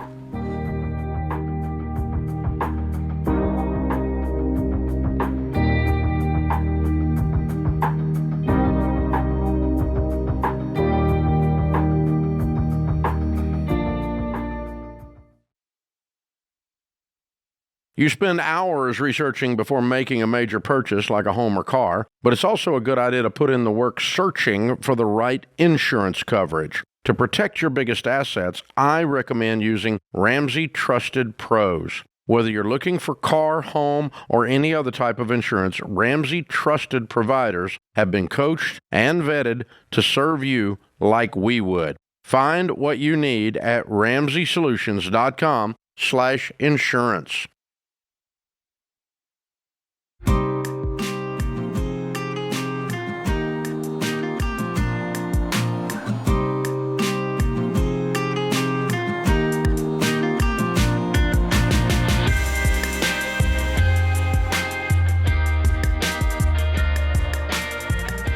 Tessa is in Pensacola. Hi, Tessa. Welcome to the Ramsey Show. Hi, thank you. What's up? I am calling. My husband and I have been following your principles for the last 6 years. We just paid off our mortgage. Yay! And we've been investing. Yeah, really excited. We've been investing 15% since we hit baby step 4. Mm-hmm. But now that we paid off our mortgage, we've been looking in how to optimize that investment. Good. We've been investing between Roth and traditional and just a split there. But now we just found out that for Roth, there's an income limit. So we cannot invest in the traditional or the Roth. I know there's the backdoor, but the question is there a recommendation on percentages of the 15% to invest in traditional versus backdoor versus 100% other into Roth. 100% into Roth. Your 401k ought to be Roth. Everything ought to be Roth if it can be. Is Roth available on your 401ks? It is, but we don't qualify because of our income. That's not true. 401k does not have an income limitation. The traditional, but doesn't the Roth have a... The Roth individual has a $200,000 married filing jointly limit, and you have to do a backdoor, but not on the 401k. I do a Roth 401k, and my income is way above that. Okay. So just put the whole 15% in... No, I'd put Roth? everything. I'd max out your 401k. Okay. All Roth, and then I'd do 2 backdoor Roth IRAs. Individuals as well. Okay. And if you've got money, if you have the money to do all of that and still do some of the other things you want to do with your life, then that's what I would do. Mm-hmm. What's your household income? It's variable because of a commission structure, but anywhere between $300,000 to $400,000. Okay. Yeah, you got the money to have a wonderful life and max out all your retirements. Okay. Yeah. So 100% Roth and backdoors. Exactly. Yeah. Everything. And then if you wanted to, beyond that, Tessa, open up, it would be like a bridge account, I guess, or just a brokerage account to put some money in mutual funds that are not in retirement. Yeah, that you can use, because if you go down this rabbit hole, there's the mega backdoor there's all these other elements that are such high numbers. And I remember we've talked about this on the show, high earners. There is a point that you can max out all these things. There's all these elements of massive retirement investments, but it's all stuck till you're 59 and a half. So there is a point of maxing out everything from the traditional sense, but then there's all these other layers that you could do, but I probably wouldn't. At your level of income, I probably would not do megas. Yes. But I would just take your full 401k at Roth and take your backdoor Roths individuals at your income. You'll still have plenty of money. You'll do some other investing, some other generosity, some other enjoyment, and you should have plenty of wiggle room in there, making $300,000 or $400,000. So yeah, sit down with your SmartVestor Pro. They can walk you through every single bit of that and show you how to do it. Jared is in Chattanooga. Hi, Jared. How are you? Hi, Dave. Good. How are you? Better than I deserve. What's up? Well, I just want to say what an honor it is to talk to you. My question is, so right now I'm 30 years old. I'm in a pretty high-paying career.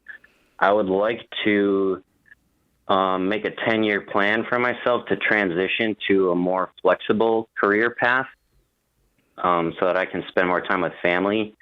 I'm just wondering the best way to think about that.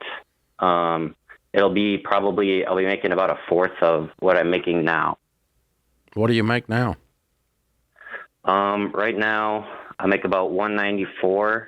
After taxes, it's like $170 a year. How old's your family? I'm 30. My wife is 25. We have a 1-year-old, and we have another daughter on the way. And you want to transition your career to make less money so that you have more flexibility. How many hours a week do you work? Right now I work full time, so 40 hours. 45 to 50. You make $200,000 a year working 40 hours a week. Yeah, probably more like 45 to 50 hours right now. Mm-hmm.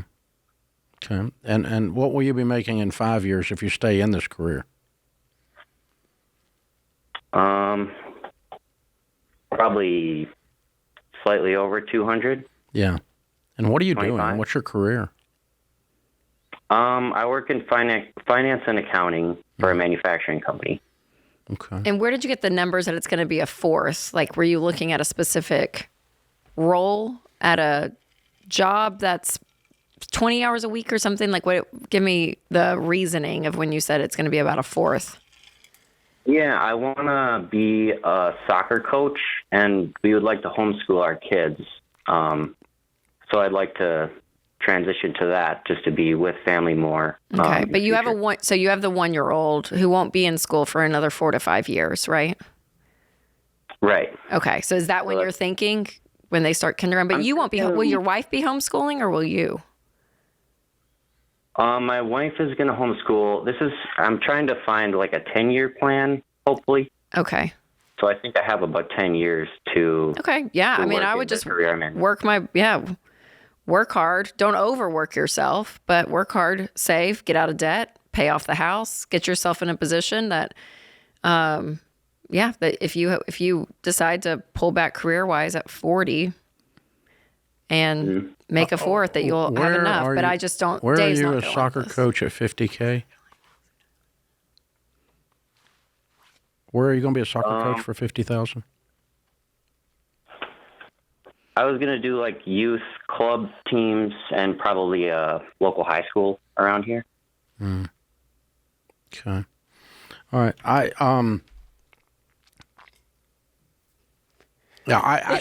Dave doesn't compute with this. No. And Jared, let me just tell you, I think in 10 years, your life is going to look so different. I think you're 30. You have a 1-year-old. I think by the time you guys have another couple kids, they start school, you start your life, things may shift. So I think there's a lot of different ways to accomplish similar goals that aren't as destructive as this is. So, you can soccer coach on the side and make a shift in your career where you've got more flexibility in your current career and you're still making the same kind of money. Mm-hmm. I think that's an entire possibility. This idea that you somehow have to come home and, destroy your earning power so that your children turn out is not a truth. That's not a true story. That's not true. Okay. Men have worked 40 hours a week since time began, and their children turn out. And so this idea that you have to be at home to nurture is not true. No. But what I would say is true at 40 to have the flexibility, just like you're saying, to be able to leave an office at 3:30 to go and coach your kid's soccer team on the side. As opposed to to leaving the office for good. Yeah. Right. Yeah, I don't have a problem with that at all. Yeah. That's fine. Yeah. That one of the reasons we work and build up a nest egg and some wealth is to give us some flexibility. Yeah. And Jared, you may look up in an accounting, you could have your own accounting firm in 10 years and do the business you want to do. You know what I mean? And create your own destiny. Like it's a lot better idea. Yeah. There's a lot of avenues here. Yeah. So I would say, and again, money is not everything. We're not saying that, but I'm not saying that at all. No, but it does give. But it's a false narrative that you need to cut your income to a fourth in order to be a good dad. That's right. And in order to have being called flexible, and in order to homeschool your kids, and in order, I don't know what you're reading, but that's just a false narrative. And so never seeing your children and working 80 hours a week and being a workaholic is the other end of the spectrum. And we don't endorse that either. We don't endorse that either. The reason we live like no one else is so that later we can live and give like no one else. And that involves some flexibility. But I think you need to be careful what narrative you're buying off on. That's what's bothering me with this.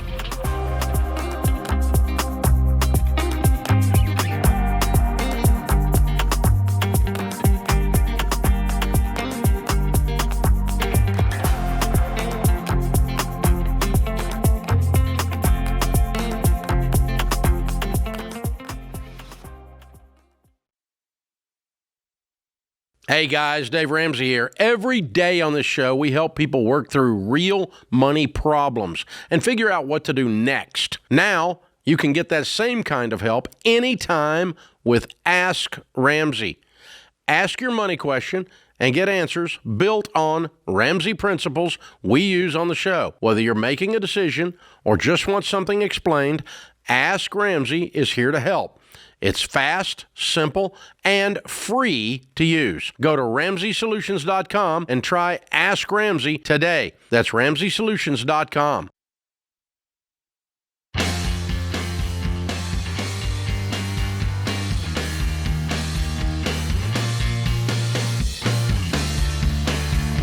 can tell it's summertime in the lobby of Ramsey Solutions. There's a bunch of folk showing up today, and we do the show from 1 to 4 Central Time every day, Monday through Friday on the glass. You're more than welcome to come by and get a free homemade chocolate chip cookie and some coffee and visit the store, visit the museum, and sit and watch the show. And also, museum. Well, whatever you call that thing back there. The Smithsonian of Ramsey. The Smithsonian of Ramsey. That's it. Our history wall. Yeah, the history wall. The wall of history. What do you call that if it's not that? I don't know. Yeah. Anyway, so also in the middle of that lobby is the debt-free stage, which is where Aaron is standing. On the debt-free stage. Hey, Aaron, how are you? I'm doing well. How are you guys doing? Better than we deserve. Where do you live? Doing great. I'm from Columbus, Ohio. Very cool. Welcome to Nashville. And how much debt have you paid off? I paid off $31,000 in 30 months. Good for you. Nice. And your range of income during that 2.5? $35,000 up to $38,000. Wow, that's amazing numbers. $1,000 a month you're putting away. You lived on beans, not even beans and rice. I moved into an apartment above the vet clinic that I work at that involved not paying any rent or utilities in exchange for taking care of boarding and hospitalized patients overnight on the weekends. Wow. Oh my gosh. You went all in. Amazing. What kind of debt was the $31,000? $23,000 of that was a car loan, and then the $8,000 were 2 student loans. Wow, very cool. Did you go to vet school? No, I'm a vet tech. Vet tech. Okay, yeah, perfect. Yeah, okay, yeah. So I was gonna say that's pretty good. $8,000 for veterinarian degree, but no, you got off the other one. It's good. Yeah. It's good. So, how old are you? 28 years old. Very good. Oh my good for you. So, what happened 30 months ago that made you get so radical? I took Financial Peace University through my church, and just knowing other people who were actively getting out of debt or people who had gotten out of debt, who I knew. Who were able to do that really inspired me and helped me get a jump start on getting out of debt. And what a cool opportunity to be able to get a free apartment for a little while and do what you love anyway. You love animals. It's been a huge blessing. Yes. Yeah, that's very cool. That's a That's almost it's a creative way. It's always fun to hear what people do, and you hear that and you're like, well, there you go. How great for Aaron. Yeah. You don't have to pay rent. It's not a forever thing, but for a little while, that was fun. Absolutely, yeah. Yeah, good for you. That's awesome. Okay, so in the 30 months, what was the hardest part, would you say? You're 28. You're like, I'm living on nothing, doing this debt-free thing. What was tough about it? I would say staying motivated at first. There at the beginning, it just seemed like a huge mountain to climb. But as I kept going, as the snowball happened and I got the student loans taken care of, that was very motivating, just to watch my payments be able to get bigger and just to watch my debt just decrease. Yeah, just watch it go down. Yeah. That keeps you motivated, keeps you moving. Yeah. And it's like, I can see the end, I can do this, I can do this. Yes. That's called hope. Yeah. Yes. Very cool. I'm so proud of you. Way to go. Who was cheering you on? This gang over here in the peanut gallery? Yes. Yep. My whole family. All right. Oh, it's awesome. Very good. And they all came down with you to cheer today, huh? They did, yes. Very good. So mom and dad are proud. Yes. Yeah, you're living in the vet clinic, not their basement. That's good. Yes. I like it. Very cool. Now that you did all this, how does it feel? Fantastic. Was it worth it? Yes, it feels very freeing. Mm-hmm. Yeah, very cool. So what do you tell people the key to getting out of debt is? Having and sticking to a budget was very helpful. There's freedom within the budget, too. Budgeting just gives you a plan for your money, so you can still do the fun things that you want to do and still save for the things that you want to do while also being able to pay your bills. Yeah. Exactly. Were you doing it on the EveryDollar app or on paper? Yes, I use EveryDollar. Okay. All right. Very cool. Good for you. Good for you. Great. Very, very proud of you. Aaron, that's awesome. Good work. Okay, so the other 20-something-year-olds that are listening, and they have student loan debt, they got car loans, all the things, what would you tell them if they're sitting there thinking, there's no way I can do what Aaron did? Like, she killed it. She sacrificed so much and got out of, $31,000 a day. I don't know if I can do it. What encouragement would you give someone listening in their 20s? I would say to think outside the box. Look for opportunities to decrease your living expenses and find anything you can do to increase your income. And I was able to do this doing things that I love.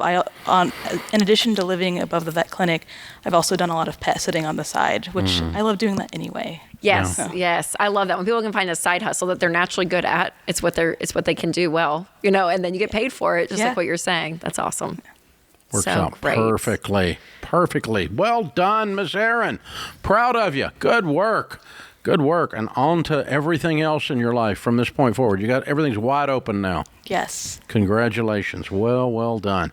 All right, it's Aaron in Columbus, Ohio. $31,000 paid off in 30 months. For those of you slow at math, that's $1,000 a month. And making only $35 to $38, she did this. It's amazing. This is very cool. Those numbers are unbelievably cool. Very good work. All right, Aaron from Columbus, count it down. Let's hear a debt-free scream. 3, 2, 1. I'm debt-free! Yeah! That's how it's done, ladies and gentlemen. That's how it's done. Love it. So we get to meet the Gen Zers and the millennials that are not victims and that are not entitled and that are actually go-getters. They get up, leave the cave, kill something, and drag it home. She's obviously one of them. And we get to meet them. And so we have a distinct advantage over a lot of people out there because a lot of people can believe that these two generations are all entitled brats that live in their mother's basement or something, and they're not. There's a high percentage of them qualify like her. Yes. And we got a bunch of them working here in that age group too, and they're incredible. Well, and I think what's always impressive is when you choose to do something when you are on the younger side of life. You know what I mean? Like, it's one thing when you're in your 40s or 50s and you're like, I gotta get my crap together because I see retirement coming, all of it.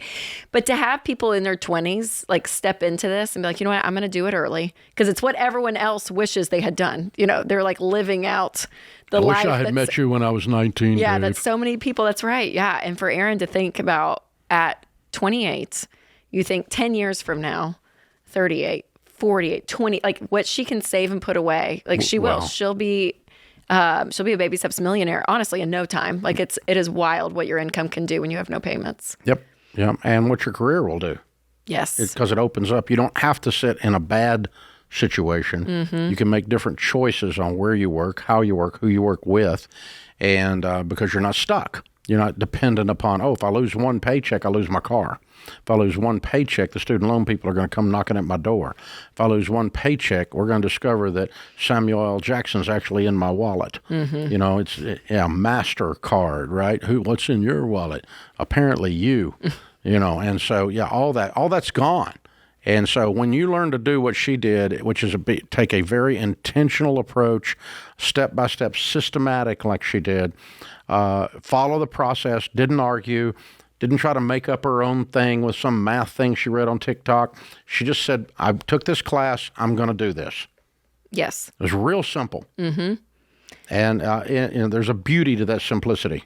Absolutely. Well, and the consistency, and over time, like it's not fast, right? I mean, 30 months, like she, That's 2.5 years. Over 2.5 years, and when you're in the grind of that's long, right? You can look up and think 2.5 years ago from sitting here, and you're like, oh my gosh, that went so fast. But when you're in the middle of it, like she was saying, it can be hard. So the perseverance and the motivation, I think is great.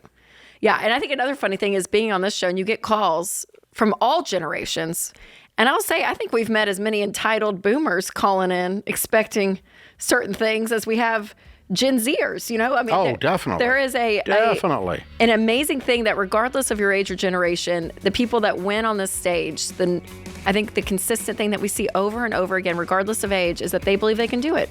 And she looked up and said, you know what? I'm going to change some things in my situation, and I'm going to do it. And she did it. I'm going to take this. It's and amazing. As a buddy of mine said, it never worked. Your stuff never worked, Dave, until I submitted myself to the program. And just I had to submit myself to something that's different than I thought and different than my arrogance. Mm-hmm. Yeah, that's very good. Congrats, Aaron. Very cool, Aaron. Proud of you. Awesome.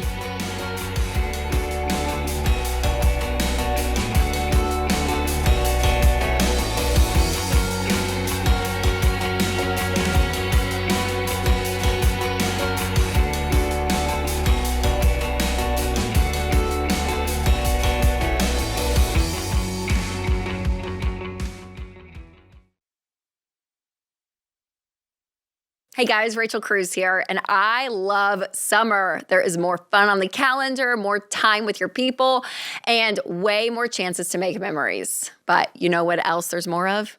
Spending.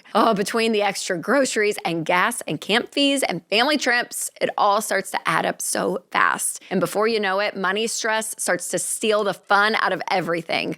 And that is why I love the EveryDollar Budget app, because it helps you plan your money, track your spending, and find more margin in your budget so that you can put extra cash towards the goals that matter most. Enjoy your summer without the money stress.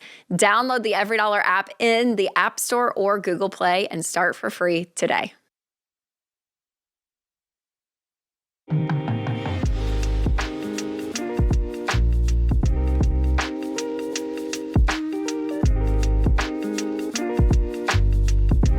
Our scripture of the day: teach me your way, Lord, that I may rely on your faithfulness.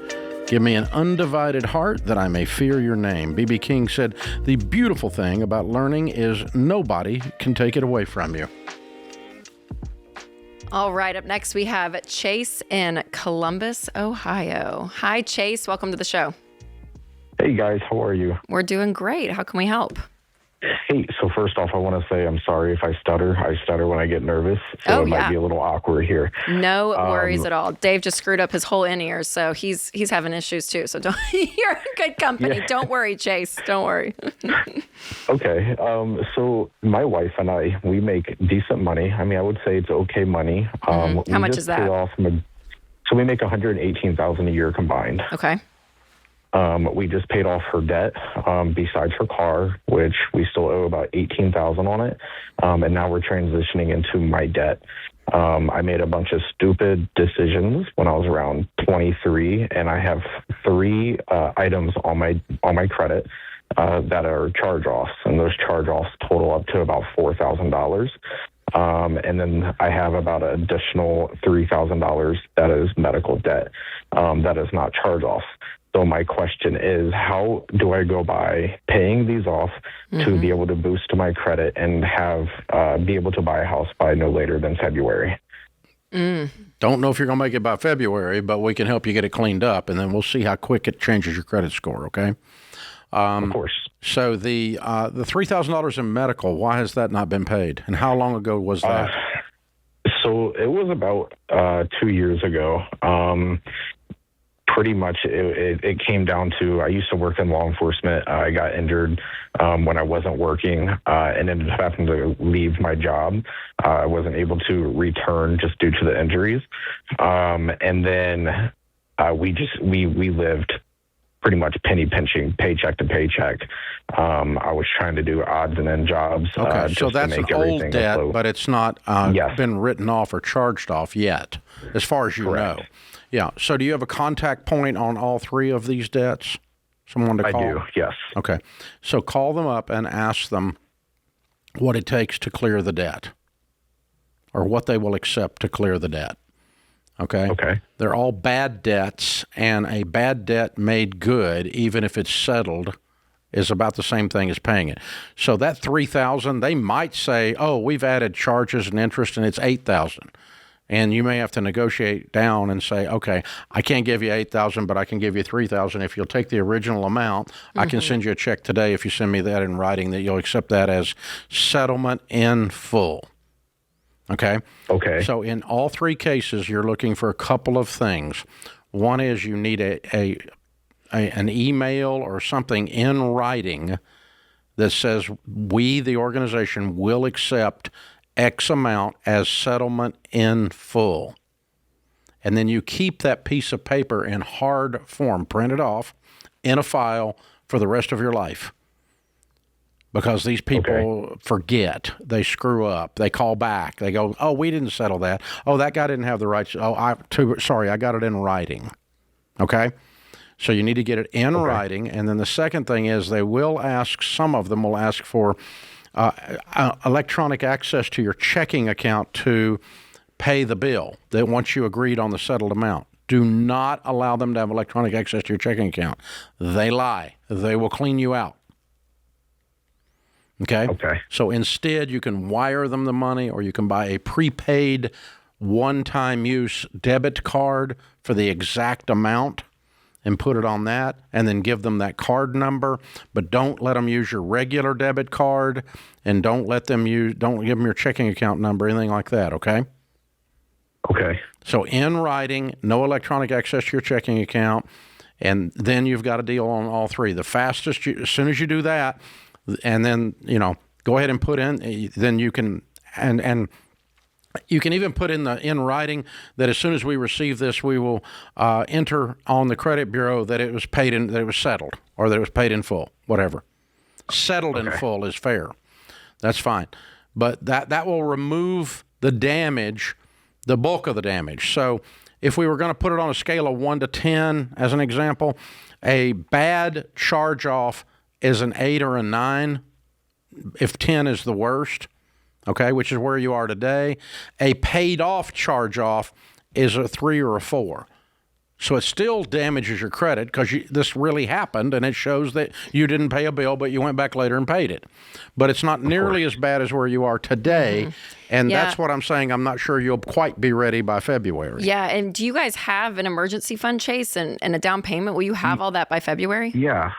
So we've actually been looking now to go look at houses. We actually have $40,000 for a down payment, and then we have $7,500 put aside specifically for my debt. Yeah. Meaning we can go pay off everything, and we're lucky enough that my in-laws, they have like an in-law suite for their house. We're able to live here for free. They offered it to us instead of renting, so we could fix everything up and be able to save for a house.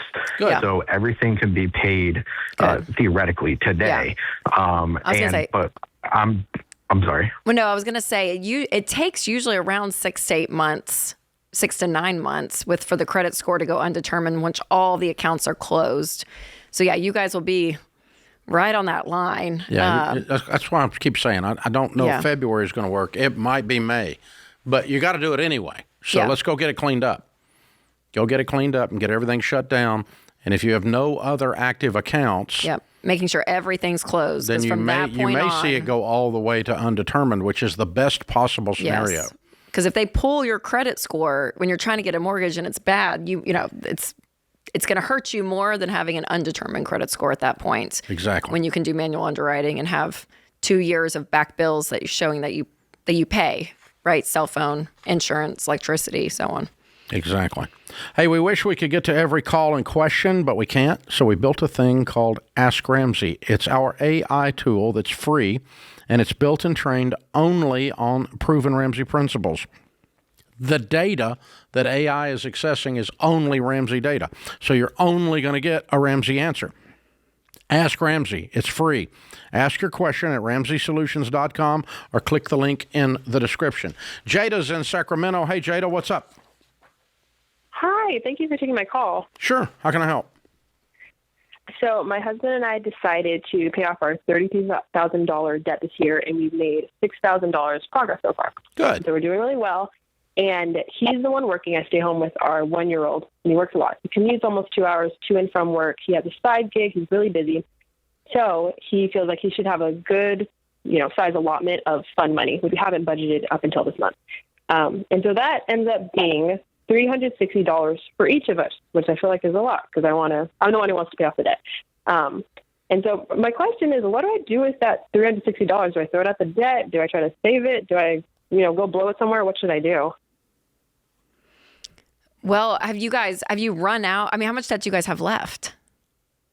$27,000. Okay. I mean, if I were you, I think having some level of money, right, for yourself, because you're going to have to be buying, there's things you have to buy throughout the month for yourself, which is fine. But just to blow money for the heck of it while you're getting out of debt feels wasteful to me, because as you're looking and running out the numbers, both of you, I mean, the math is the deeper you sacrifice and the more money that goes at the debt, the faster you're going to get out and the faster you can get back to a great life without payments. And so I guess that's a decision that you guys have to make, because the more you spend and just enjoy, the longer it's going to take you guys to get out of debt. And I know he works hard and all of that. And yeah, we all work hard. So, that's too much. Y'all have too much fun money budgeted.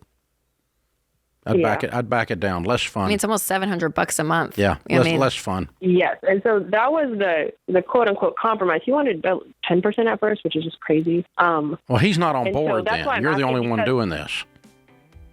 Yeah, and so it feels like the problem is not the fun money. The problem is whether or not he's engaged.